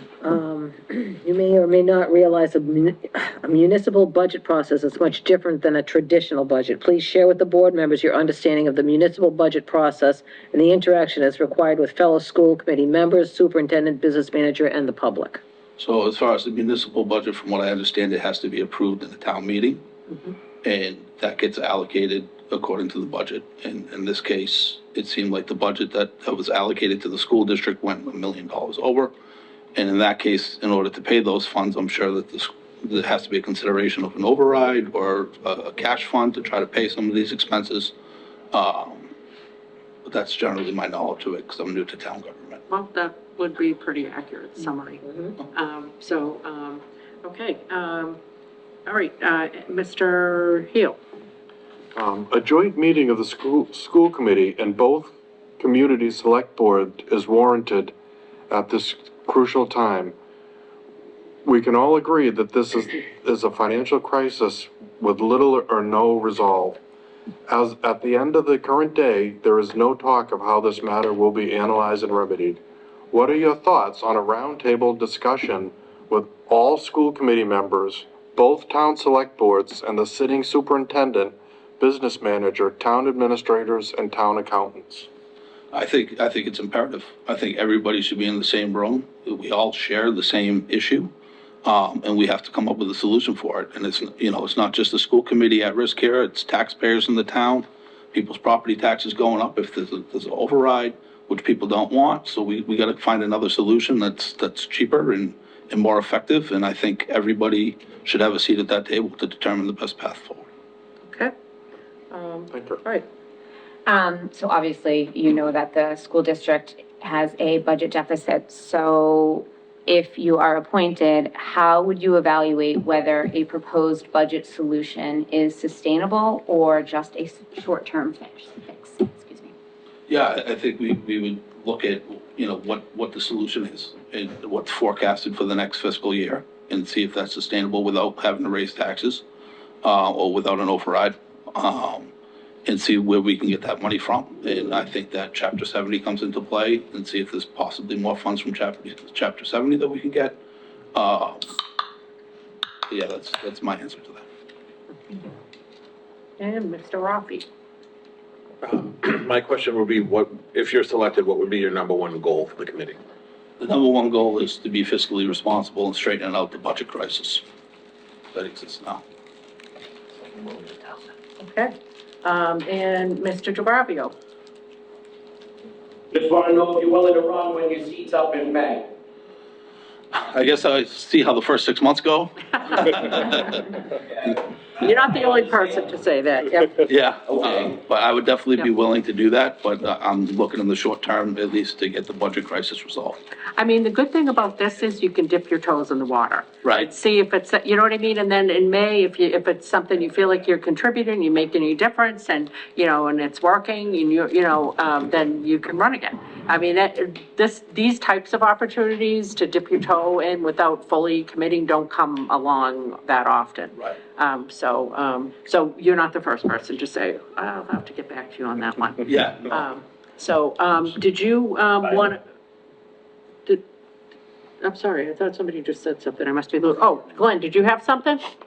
No, I just want to say I appreciate his honesty. Yeah, definitely. All right, so in summary, what would you like to say for final thoughts? Yeah, in summary, I'm fairly new to Hanson. I have only lived in Hanson as a homeowner for 5 months. But I did live in Whitman previously, so I have been a part of the school district. And I want to see the budget resolved. And I feel like my skill with managing budgets at work, $2 million budget a year, forecasting, things like that, I think it can come in handy as well as dealing with union employees, and negotiating that in an efficient way. And I would be happy to contribute to the committee. Okay, well, thank you so much, and thank you for stepping up. Yeah, absolutely. Really appreciate it. Thank you for the opportunity. Okay, great. Thank you.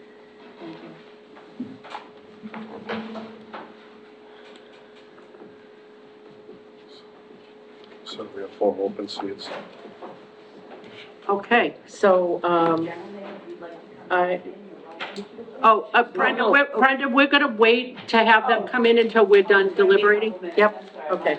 That would be awkward. I mean, we could do it, but it would be awkward. Yeah, we're gonna wait till, we'll let them know. Okay. Yep, don't call us, we'll call you. Okay, so, how would, you guys like to, start this off? Is there anybody that people are feeling very, very strongly about? I mean, personally, for me, I think Mr. McCallum is the most qualified of the 4 candidates. I think they all would bring something valuable, totally. But I think his particular skill set, working in a school, he's the CFO of a school district. Yes. I think that there are such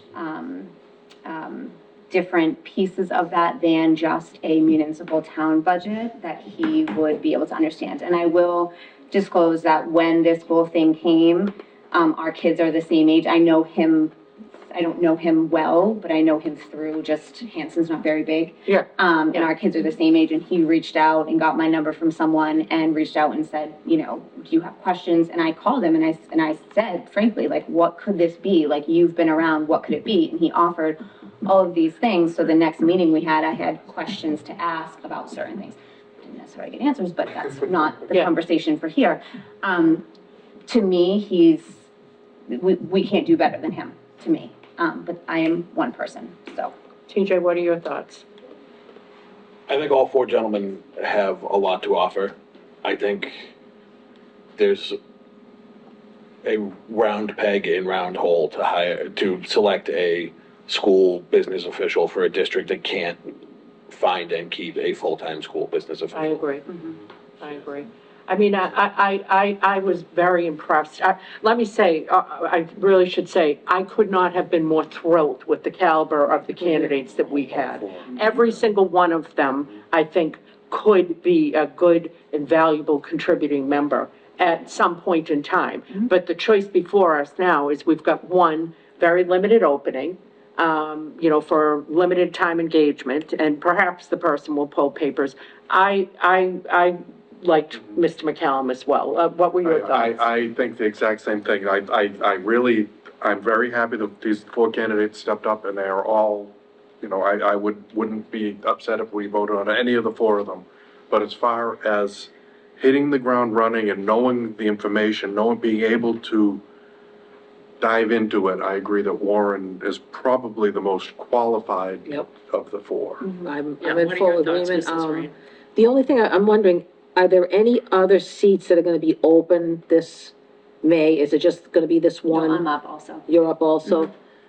Well, you're gonna run again, so I assume that, there may be a big assumption. There's no foregone conclusions on Okay, anything. all right, that's Mrs. fine. Rain. But my point is that there's openings in the future for these other 3 gentlemen to step up too. That's what I'm. Oh, we've got their names. I know, no, I know that. No, so But even if it's not school committee, we're gonna I find have to something say, for the these guys to minute do. Yeah. I heard Warren start to speak, I thought, this is the guy that we need in the position. Well, I think not only has he got the background, but he seems very, and again, I've never really, you know. Well, I don't know if I'm a hole But in the he wall. seems very balanced. Yeah. He doesn't Yeah. seem very, like accusatory, but he's very focused on the facts. I think he's pretty strong. And I think he is turnkey. I mean, I just don't, like, who else are we gonna get to walk in off the street that's gonna be without any kind, because that's a steep learning curve. And to have somebody go into that position at this point in the year with all of the things that are going on,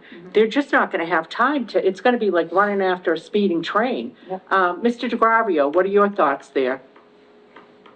Mr. McCallum's the first positive thing I've seen since this mess started, so, you know, they all seem like they'd be great on the team, but he's an all-star. Okay, and Mr. George, thoughts? He's got my vote. Hey, he's plug and play. Okay, all right, so it doesn't say, does anybody feel strongly about any other candidate? I really liked, Tom Gordon. I really liked him, but I also. I think he can step up. He's a young buck. He can get involved and. I you know. agree, I can see, you know, the wheels were turning, I'm thinking, what committee can we get these guys on? Like, you might have applied for school committee, but we've got other openings. So, And school committee's not really the flashy one either. no, you know, and we've got a lot of different ways to contribute, so this will not be the last we hear of Right. people.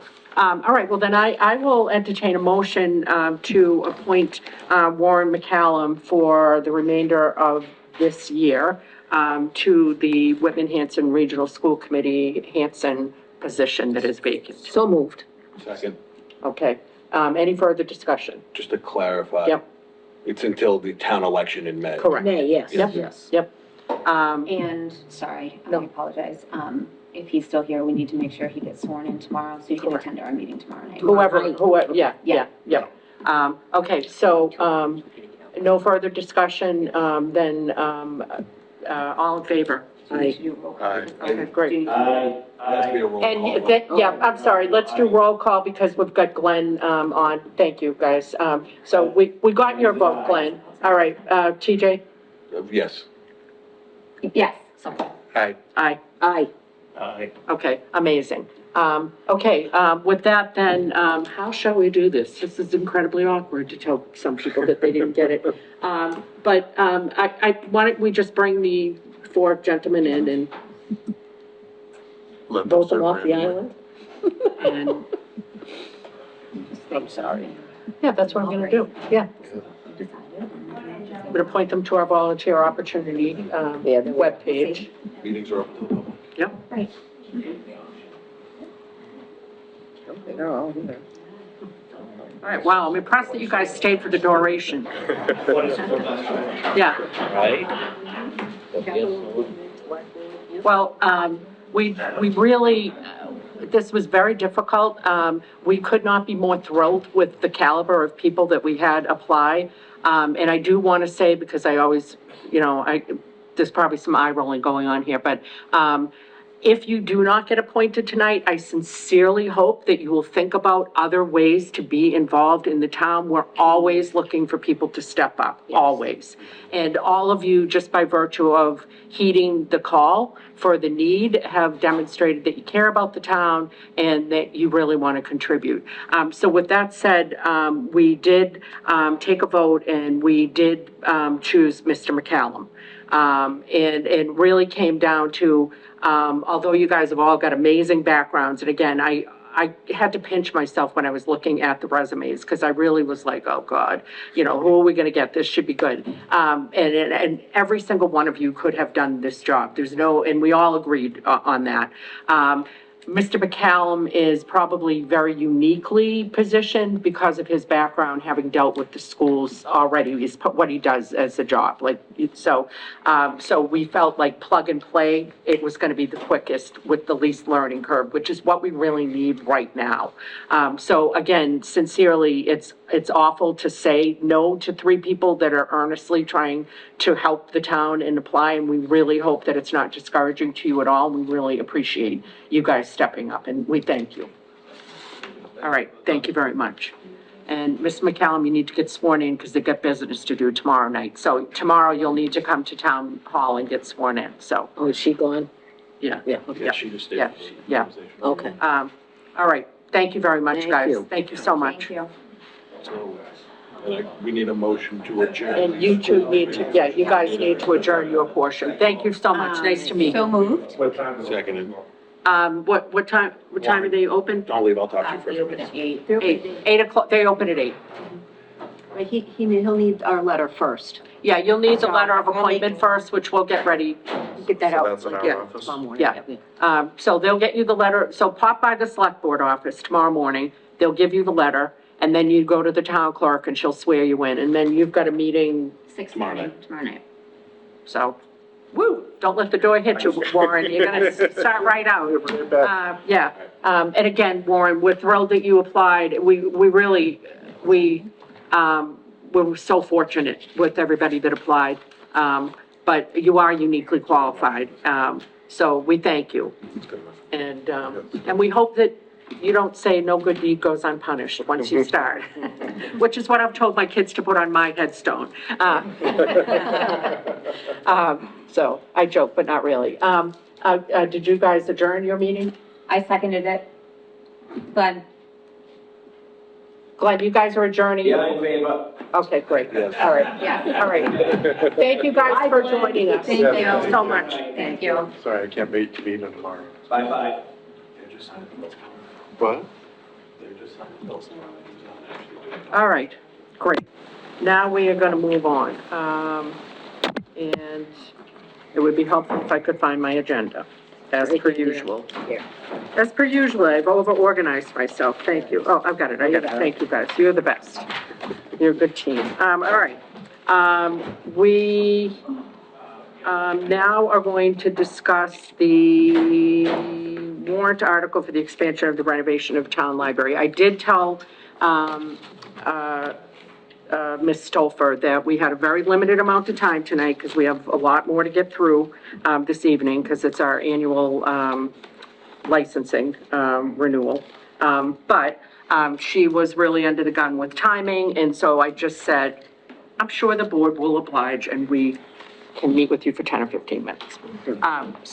I've discussed this with Karen, so, Ms. Stolfer, just wanted to let us know about 2 articles that are going to, that they're proposing. Of course, we ultimately decide what goes on the warrant, but I don't think there'd be any reason for us not to support these, that, they're proposing for the library. One is, to set aside some, property, which we've discussed, around the perimeter of the library to sort of put a placeholder there for whether, if in fact there is funding for the current proposal that is passed at the May town meeting, then they will need it for that. And if there is not, then they want to just sort of think about the future and making sure that they've got property and then it doesn't go the way of the dodo bird. So, which, you know, is reasonable, that McQuon property, we're never going to get another piece of property that the town owns that is central to everything, that is contiguous to the schools, to the senior center, to the library.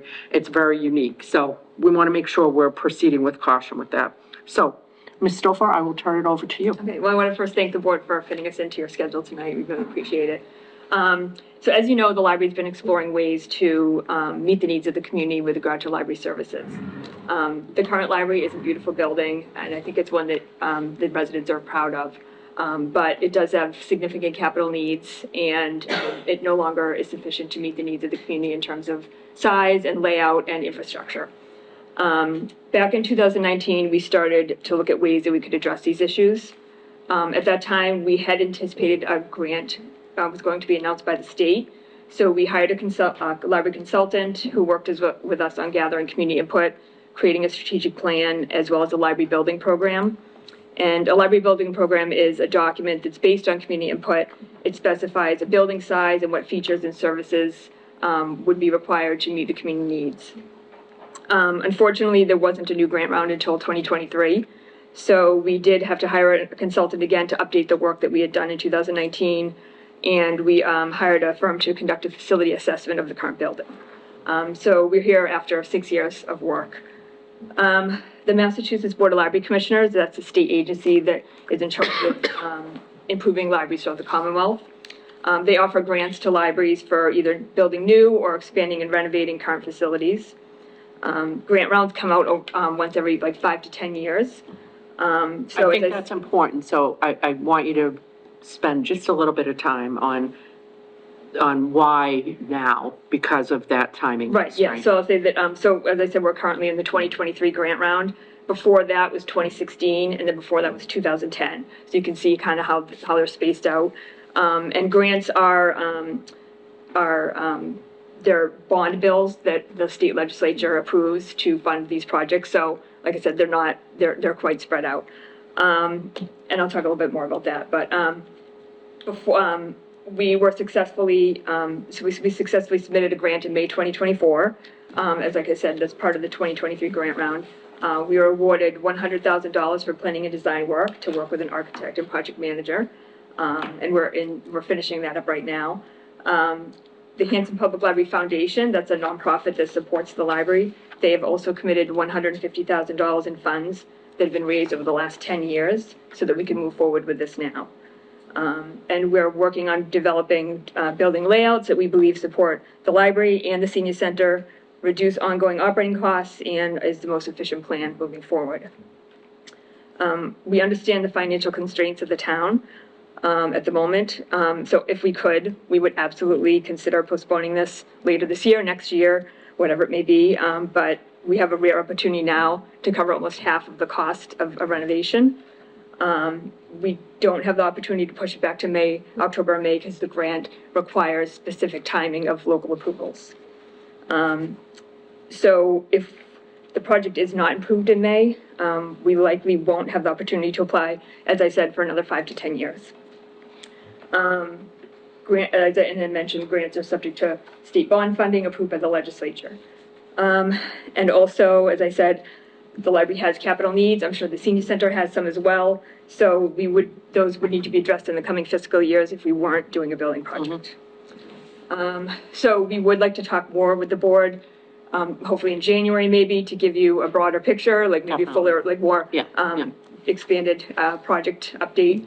But we wanted to share, as you mentioned, a couple of the articles that we need to have at town meeting to move this forward. So the first one, as you mentioned, is one to set aside approximately 3 acres of the McQuon land. That would be adjacent to the library senior center plot. And I know earlier this year you had given us approval to consider that land for the project. The article would include some language about, even if we don't move forward now, that we would reserve the land for 10 years. Because as I said, 5 to 10 years is typically when they have grants announced. So we've worked on a map, so you should have a copy of the one that I sent you. kind of gives you a little bit of an idea of the area we're looking at. It's about 3 acres.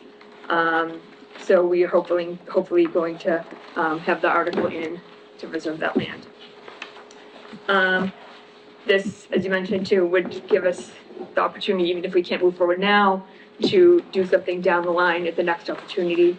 And also, as I mentioned, the foundation has given $150,000 of their money, for site assessments and to create maps. So this would ensure that, their money hasn't been wasted. Can we just, Mr. DeFrias, having worked on that McQuon property, which was, you know, sort of like a ball and play, nothing's really landed, are you comfortable with this land being set aside, not impeding upon any other potential use that we might have discussed? Like, I know at some point in the very distant future, perhaps there might be a need for a fire station there or ball fields. Like, I know it's quite a bit of acreage, but I'm just like, are you comfortable with that? I assume you were part of this conversation about the amount of acres and where it's located. Yes, Okay. I'd like to see the architect make a slight adjustment to the parking that we're proposing along School Street, because we have limited frontage. We have to look at the McQuon site as a whole and not just piecemeal it and create lots that are unsymmetrical. We just can't carve it up into pieces and then have something left over that we can't utilize. So there's some adjustment on the parking that they have along School Street. I'd like to see them adjust. Would that change the acreage though, or just the footprint of what they're doing? The acreage would probably be Yeah. about the same. Okay. But I'd just like to see them use less of School Street. They're showing a parking that's sort of running up to the entrance to the old McQuon. Mm-hmm. And I think that's valuable frontage for what's left over. And they could make adjustments to the parking to make it all work. Okay, so, I mean, we don't, you know, this isn't, we're not drawing like a bright line in the sand right now. Conceptually, I don't think we've got a problem with that. We already told you that we didn't have a problem with it, but it sounds like you kind of need, we would want you guys to work with our town planner to optimize what others could do with that property too, while balancing what your needs are. Sure, Does I that will make just say sense? with the parking, we, when we submit the grant, and so it's due, I said December 31st, the application for them to review the plans. They're less than schematic design though, so they're kind of in more than conceptual, it's kind of in between. We are required, the number of parking spots that we submit, that has to stay. We can't change that once we submit, but the configuration could change. So, and the number of parking spots is based on, the Mass Board of Library Commissioners, and the building commissioner has signed off on it, that they have, a specific guideline. So at for every 1,000 square feet, it's 40 parking spaces. Okay.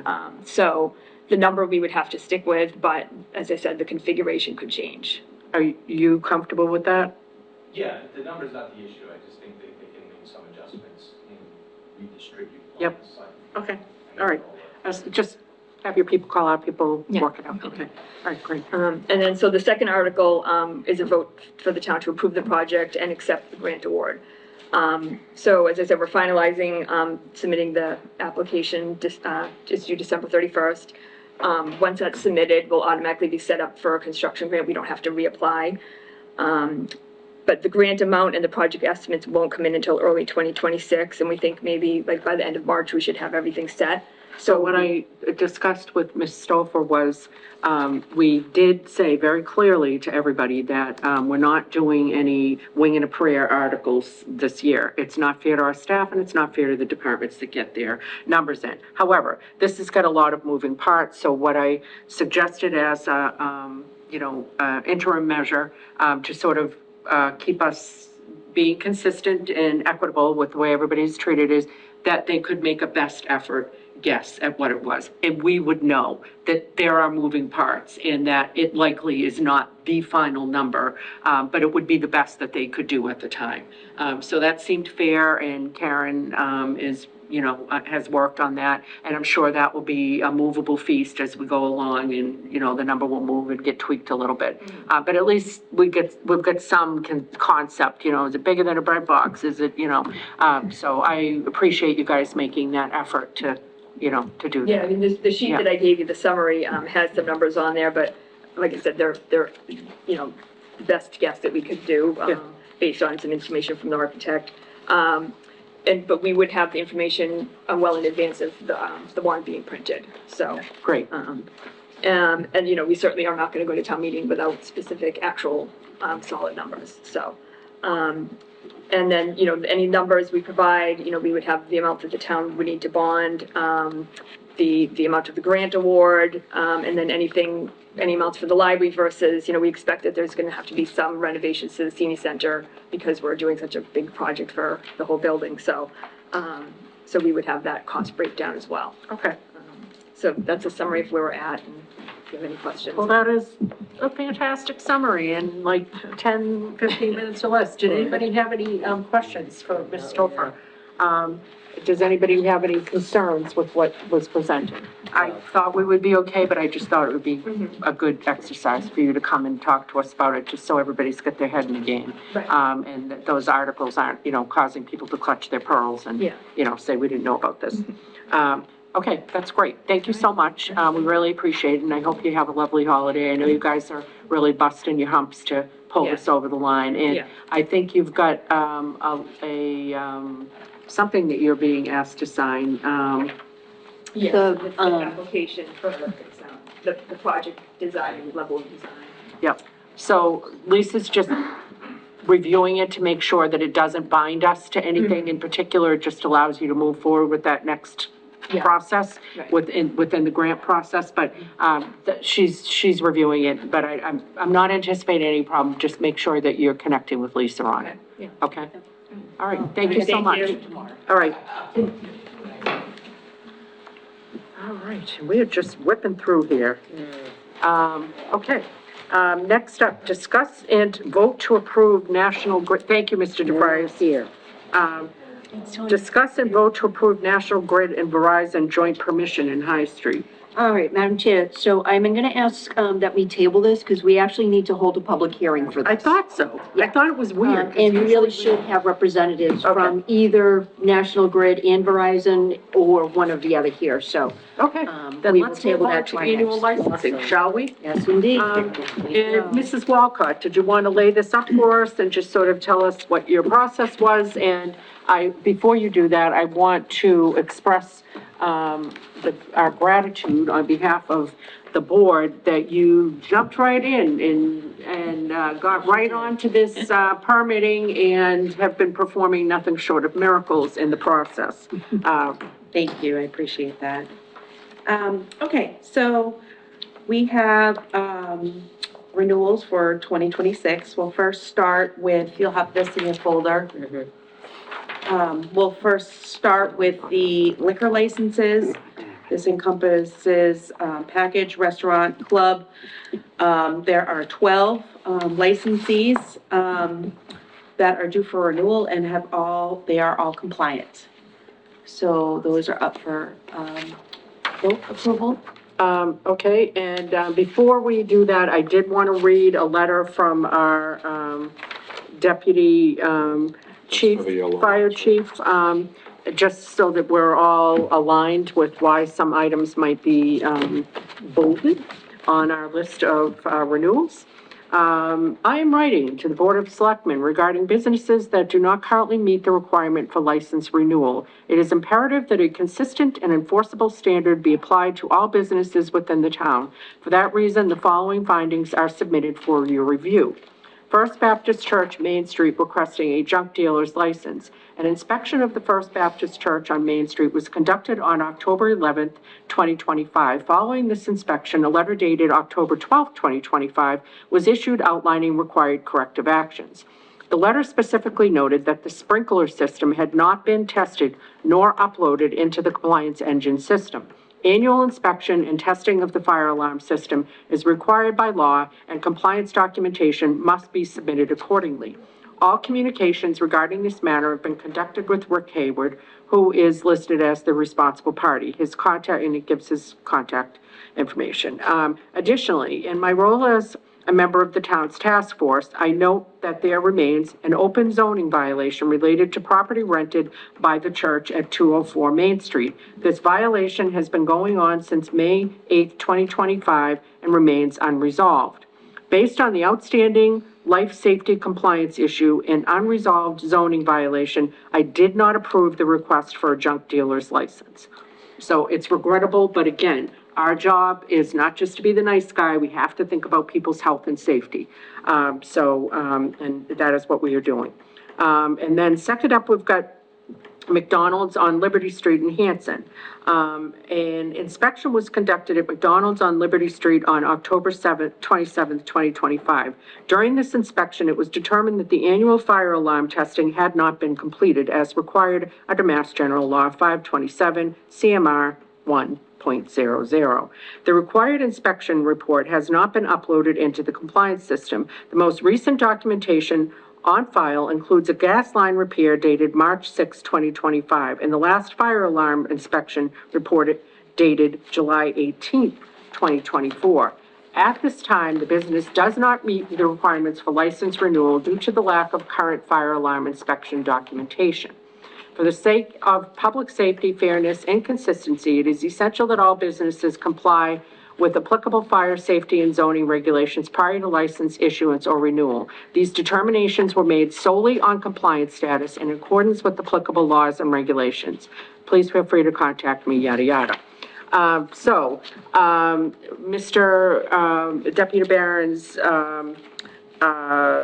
had made a recommendation that we approve these, all of them, but that McDonald's, Ignite Autos, and First Baptist Church would be contingent upon various compliance requirements. So I will entertain a motion to approve all of the license renewals that are listed before us. 1458 Liquors, Butterfield's Second LLC, Cahill and Driscoll Inc., Hanson Athletic Association, Yamin Bav, Hanson Tavern, Jason Mayette, Sayog Corporation, Venus Three Brothers Inc., Cook Hitching Post, Hanson American Legion, Roshdi Assad, Butterfield, and that was for liquor licenses,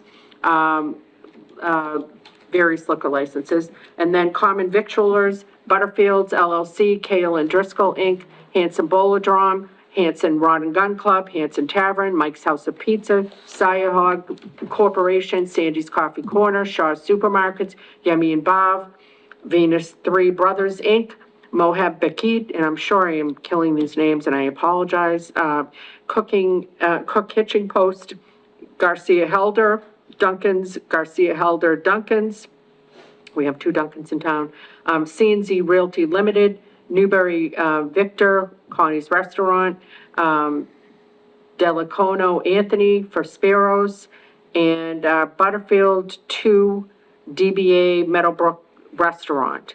That's for Common Victualler. And then for Common Victualler, which is contingent on fire compliance, McDonald's. And then Cahill and Driscoll Automatic Amusement, Venus Three Brothers Inc., Automatic Amusement, American Legion, Automatic Amusement. And then Cahill and Driscoll Inc., Live Entertainment, Cook Hitching Post Restaurant, Live Entertainment, Hanson Tavern, Live Entertainment, Venus Three Brothers Inc., Live Entertainment, Cahill Driscoll Inc., Sunday Entertainment, Hanson Athletic Association, Sunday Entertainment, Hanson Tavern, Sunday Entertainment, Venus Three Brothers Inc., Sunday Entertainment, J&I Auto Sales, Class 2, Macquarie Auto Engineering, Class 2, Signature Sales, Class 2, Wheels and Deals, Class 2, Ignite Auto Sales, Class 2, again contingent on zoning, fire compliance.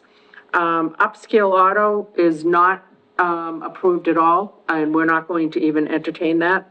DMW Industries for junk license, First Baptist Church for junk, which again is contingent on fire compliance, and Kalotkin Arthur for lodging. So I will entertain a motion to approve the license renewals with the following exception: McDonald's, which would be contingent on fire compliance; Ignite Auto Sales, which would be contingent on zoning and fire compliance; We are not going to approve the upscale auto, and First Baptist Church contingent on fire compliance. So moved, but I gotta ask one question. Go for it. Why is Butterfield's 2 on twice for common victualers? They're on Butterfield's 2 LLC and then Butterfield 2 DBA, Where's that? Meadowbrook, right there. Oh, For the Number same 1 and number address. 19. That is the same, so it's duplicated. It's just a duplicate, okay, all right, so moved. okay. Second. Okay, any further questions or discussion? All in favor? Aye. And I do want to say, in the past, when we did the license renewals, we did not have rigor around, are they up to date on Right. their taxes? Are they up to date on fire? Are there building code violations? So it is quite delightful this year to have everything presented in one package, and we know that the license we're being asked to renew are good upstanding citizens that have paid their taxes and followed the rules. So I thank you to everybody that was involved in getting that done.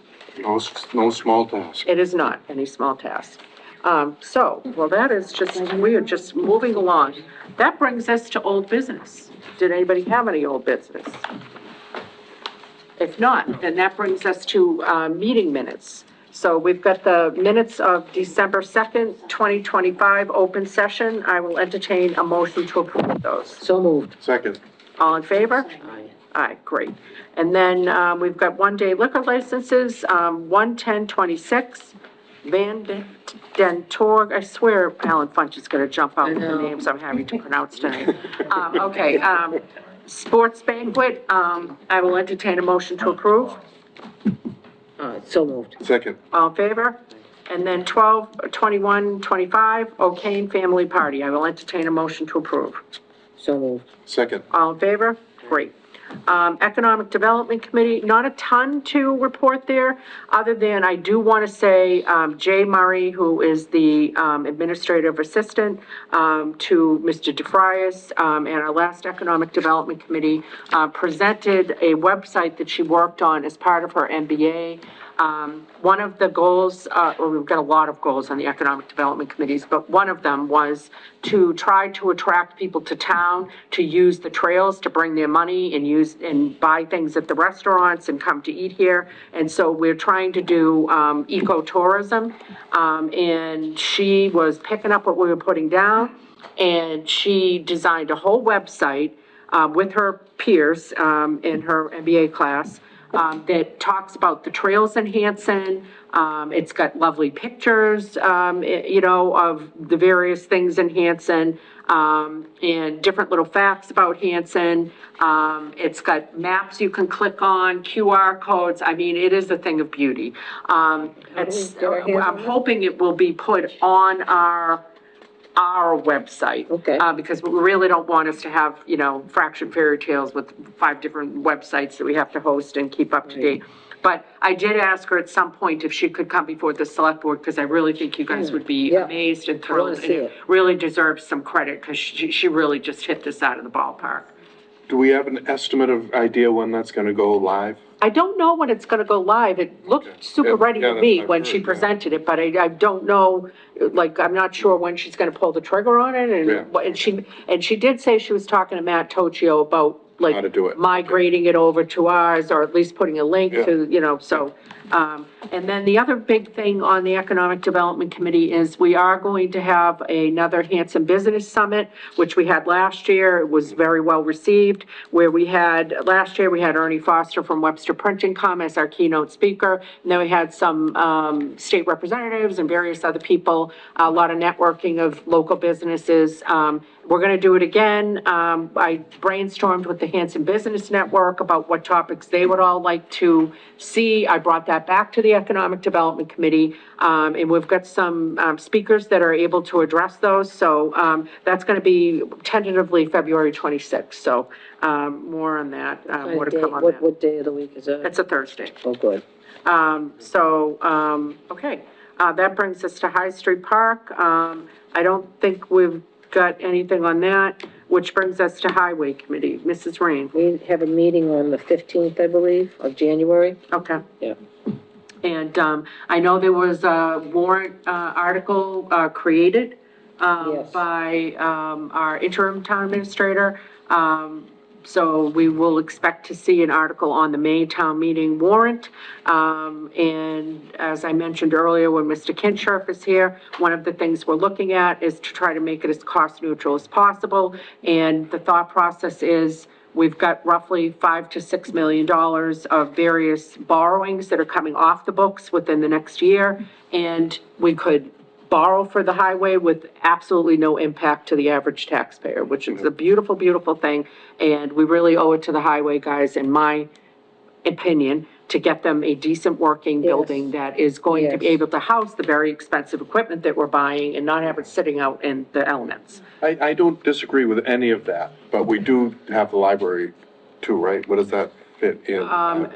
Maybe my. No, it's a legitimate question, and I did say to the library folks, well, their price tag is quite a bit larger. Yes. It's also a reimbursable grant, so we have to come up with all of that money up front, and then we get reimbursed as there are progress payments.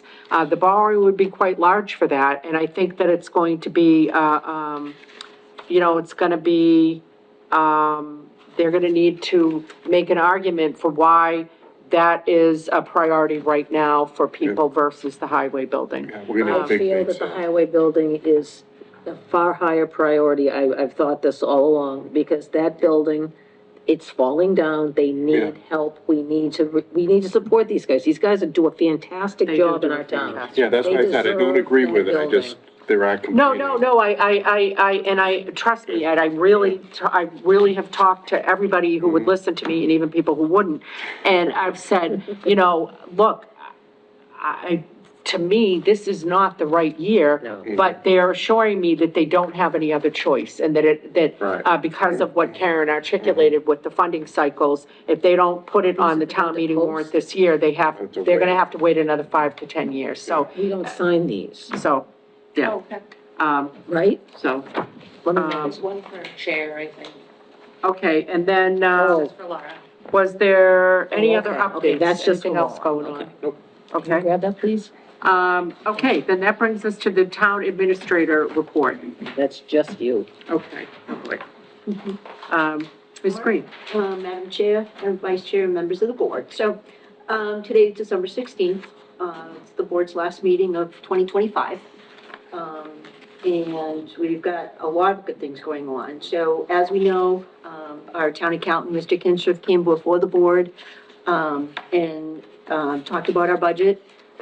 We received all budgets submitted by the departments, by the deadline of December 5th, which gave us a really good head start into our budget cycle. We have sat and we've looked through all of the budgets, and we found spots where we could cut a little bit, things like that, but there's still a lot more to go, but we are well into the process, at this point, and I think this is the first time we've been this far ahead, this early in the budget process. Yeah. It's a good schedule to keep. It's a very good schedule to keep, like, to keep it going forward. Yeah. I mean, even though we know there's a lot of moving parts, it's nice to just put a little stake in the ground right now and just be like, okay, all right, we've got an idea. A lot could change, but, we've got a snapshot. And we can also, we can also give the information to the finance committee so they can also get a head start on their meetings too, so that they don't feel so pressed for time. Definitely. And, we've got some exciting things going on. So as we know, the Hanson Food Pantry has been undergoing some renovations and updates, thanks to some ARPA funds. And the newest development is that the South Shore Technical High School Carpentry Department, has offered to build a new wheelchair or access ramp, in the back of the food pantry where there right now is just a little step. They basically, they volunteer their time in the labor, and we just need to purchase the materials. Which is beautiful, because it's not only great for the food pantry, but if we're going to think, again, this is one of the Economic Development Committee's goals, is to figure out a way to rent the front portion of that building. Exactly. It looks wonderful on the outside. We've got some infrastructure stuff with electrical that was done. That's amazing. New roof, windows, all that. Accessibility was going to be an issue. So this gets us further along that path. Absolutely. And this also includes they're going to repair and or rebuild parts of the current ramp that are in need, of renovations and updating. So again, it's a great partnership with the town, with Social Vocational High School, and it's something that benefits both the town and the students.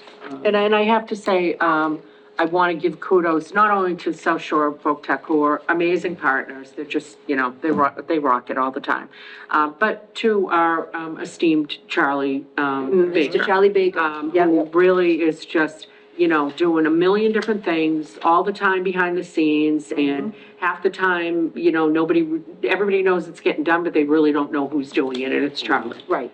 So He's the driving force Yeah, behind a lot of these, behind the scenes. We met with our Maya representative, who is our insurance carrier. The town has done very well since we brought Maya on board as our insurer. The town is receiving for this year a number of different discounts as a result of positive audit results. Our workers' comp loss ratio is at 29%. And the overall loss ratio, which include employee on-duty injuries, equipment and motor vehicle accidents and damages, is 42%. They like to see their loss ratios at under 60. So we are well below that amount. And because of that, Maya has determined that Hanson is entitled to a 0% increase in our risk management liability for our FY '27. What about a refund? And a 2.5% increase for FY '28. These are guaranteed rates. Wow. And they only offer these type of guarantees to 41 towns out of 350 members, and Hanson was one of those 41 towns.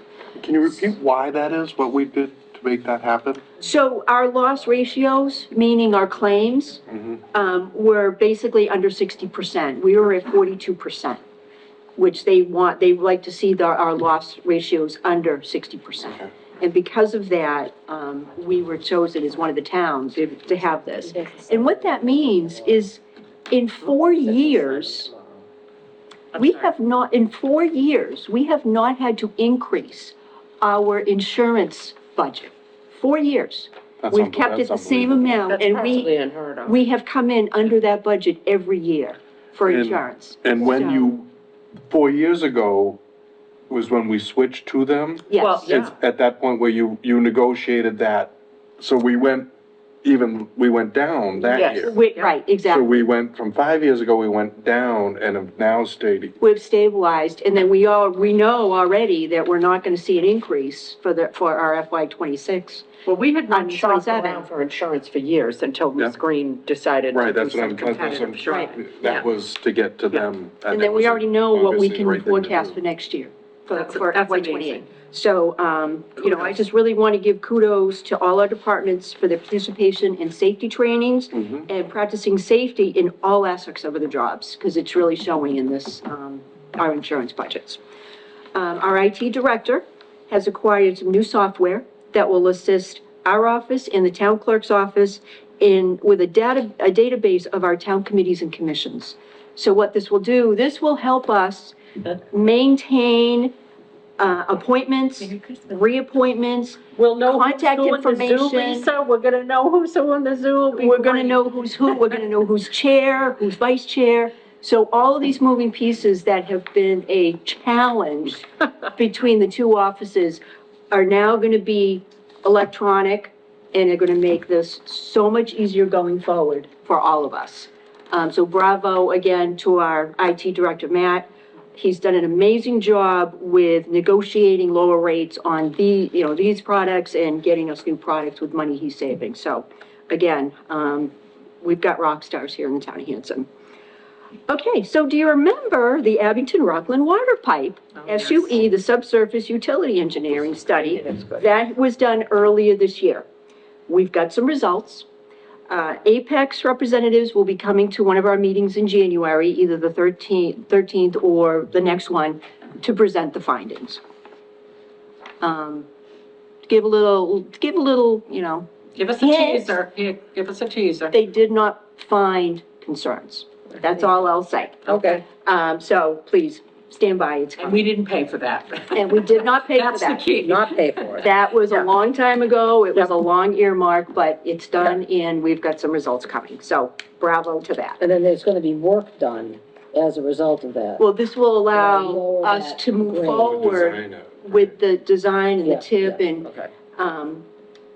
because the town the town meeting passed the MBTA, Oh, MBTA zoning bylaw, we are eligible to apply for all those grants that are out there. So there is a grant out there that we have been, hinted to that will finance some of the, additional design costs for that McQuon tip program. So these are new grants that are coming out that the town can apply for now that we're MBTA compliant. So again, these are all really good things. Which is great, because quite honestly, why would we do anything with that road if we're not gonna get money from the state for it? Exactly, Like, in the grand scheme of our priorities, like, why would we do anything? exactly, exactly. I'm So- just, that's one gal's opinion, I mean, like, other people may feel differently, but, Other than it floods every year, but. well, I mean, you Yeah. need to recuse yourself from that conversation. So, again, this is something that's gonna be hanging in the winds, the Hubble property, acquisition of the 45 acres out there. Yes. That the prior chair of the Conservation Commission, Mr. Clemens, had kind of spearheaded. We have finally reached a point where the purchase and sale on that is just about complete. Oh, my word. There's just a few little things that need to be tied up. But we're just about ready to sign that and schedule a closing date. So this has been a couple of years in the making for this, between, the purchase and sales, between Hubble Legal and our legal, things like that. So it is moving forward, and we do see a light at the end of the tunnel for that, property We're acquisition. just like on a good news, train tonight. And there's more to come. Town Administrator's Office, we are gearing up for a great 2026. We have two wonderful assistants in the office who are going to help with expanding our online postings. They're also going to, we're going to work to resurrect the Hanson Happenings newsletter. Now that we've got some really solid background. Again, two well-equipped ladies here who are experienced and are gonna help really bring this office to where we've wanted it to be. So looking forward to that, and I wish everybody a wonderful holiday season and a prosperous new year. And that concludes my town Well, administrator thank you report. very much, and I'm grateful to work with all of you wonderful people, and I appreciate all of your hard work all year. And I appreciate working with the board. And I don't want to get too sappy, so with that, I will entertain a motion to adjourn, but I do wish everybody the best, absolute best holiday season, and a Merry Christmas if applicable. And I will entertain a motion to adjourn. We are going to executive session, and we will not be returning to open session. Executive session pursuant to Open Meeting Law, Chapter 30A, Section 21A3, to discuss strategy with respect to collective bargaining or litigation if an open meeting may have a detrimental effect on the bargaining or litigating position of the public body, and the chair so declares.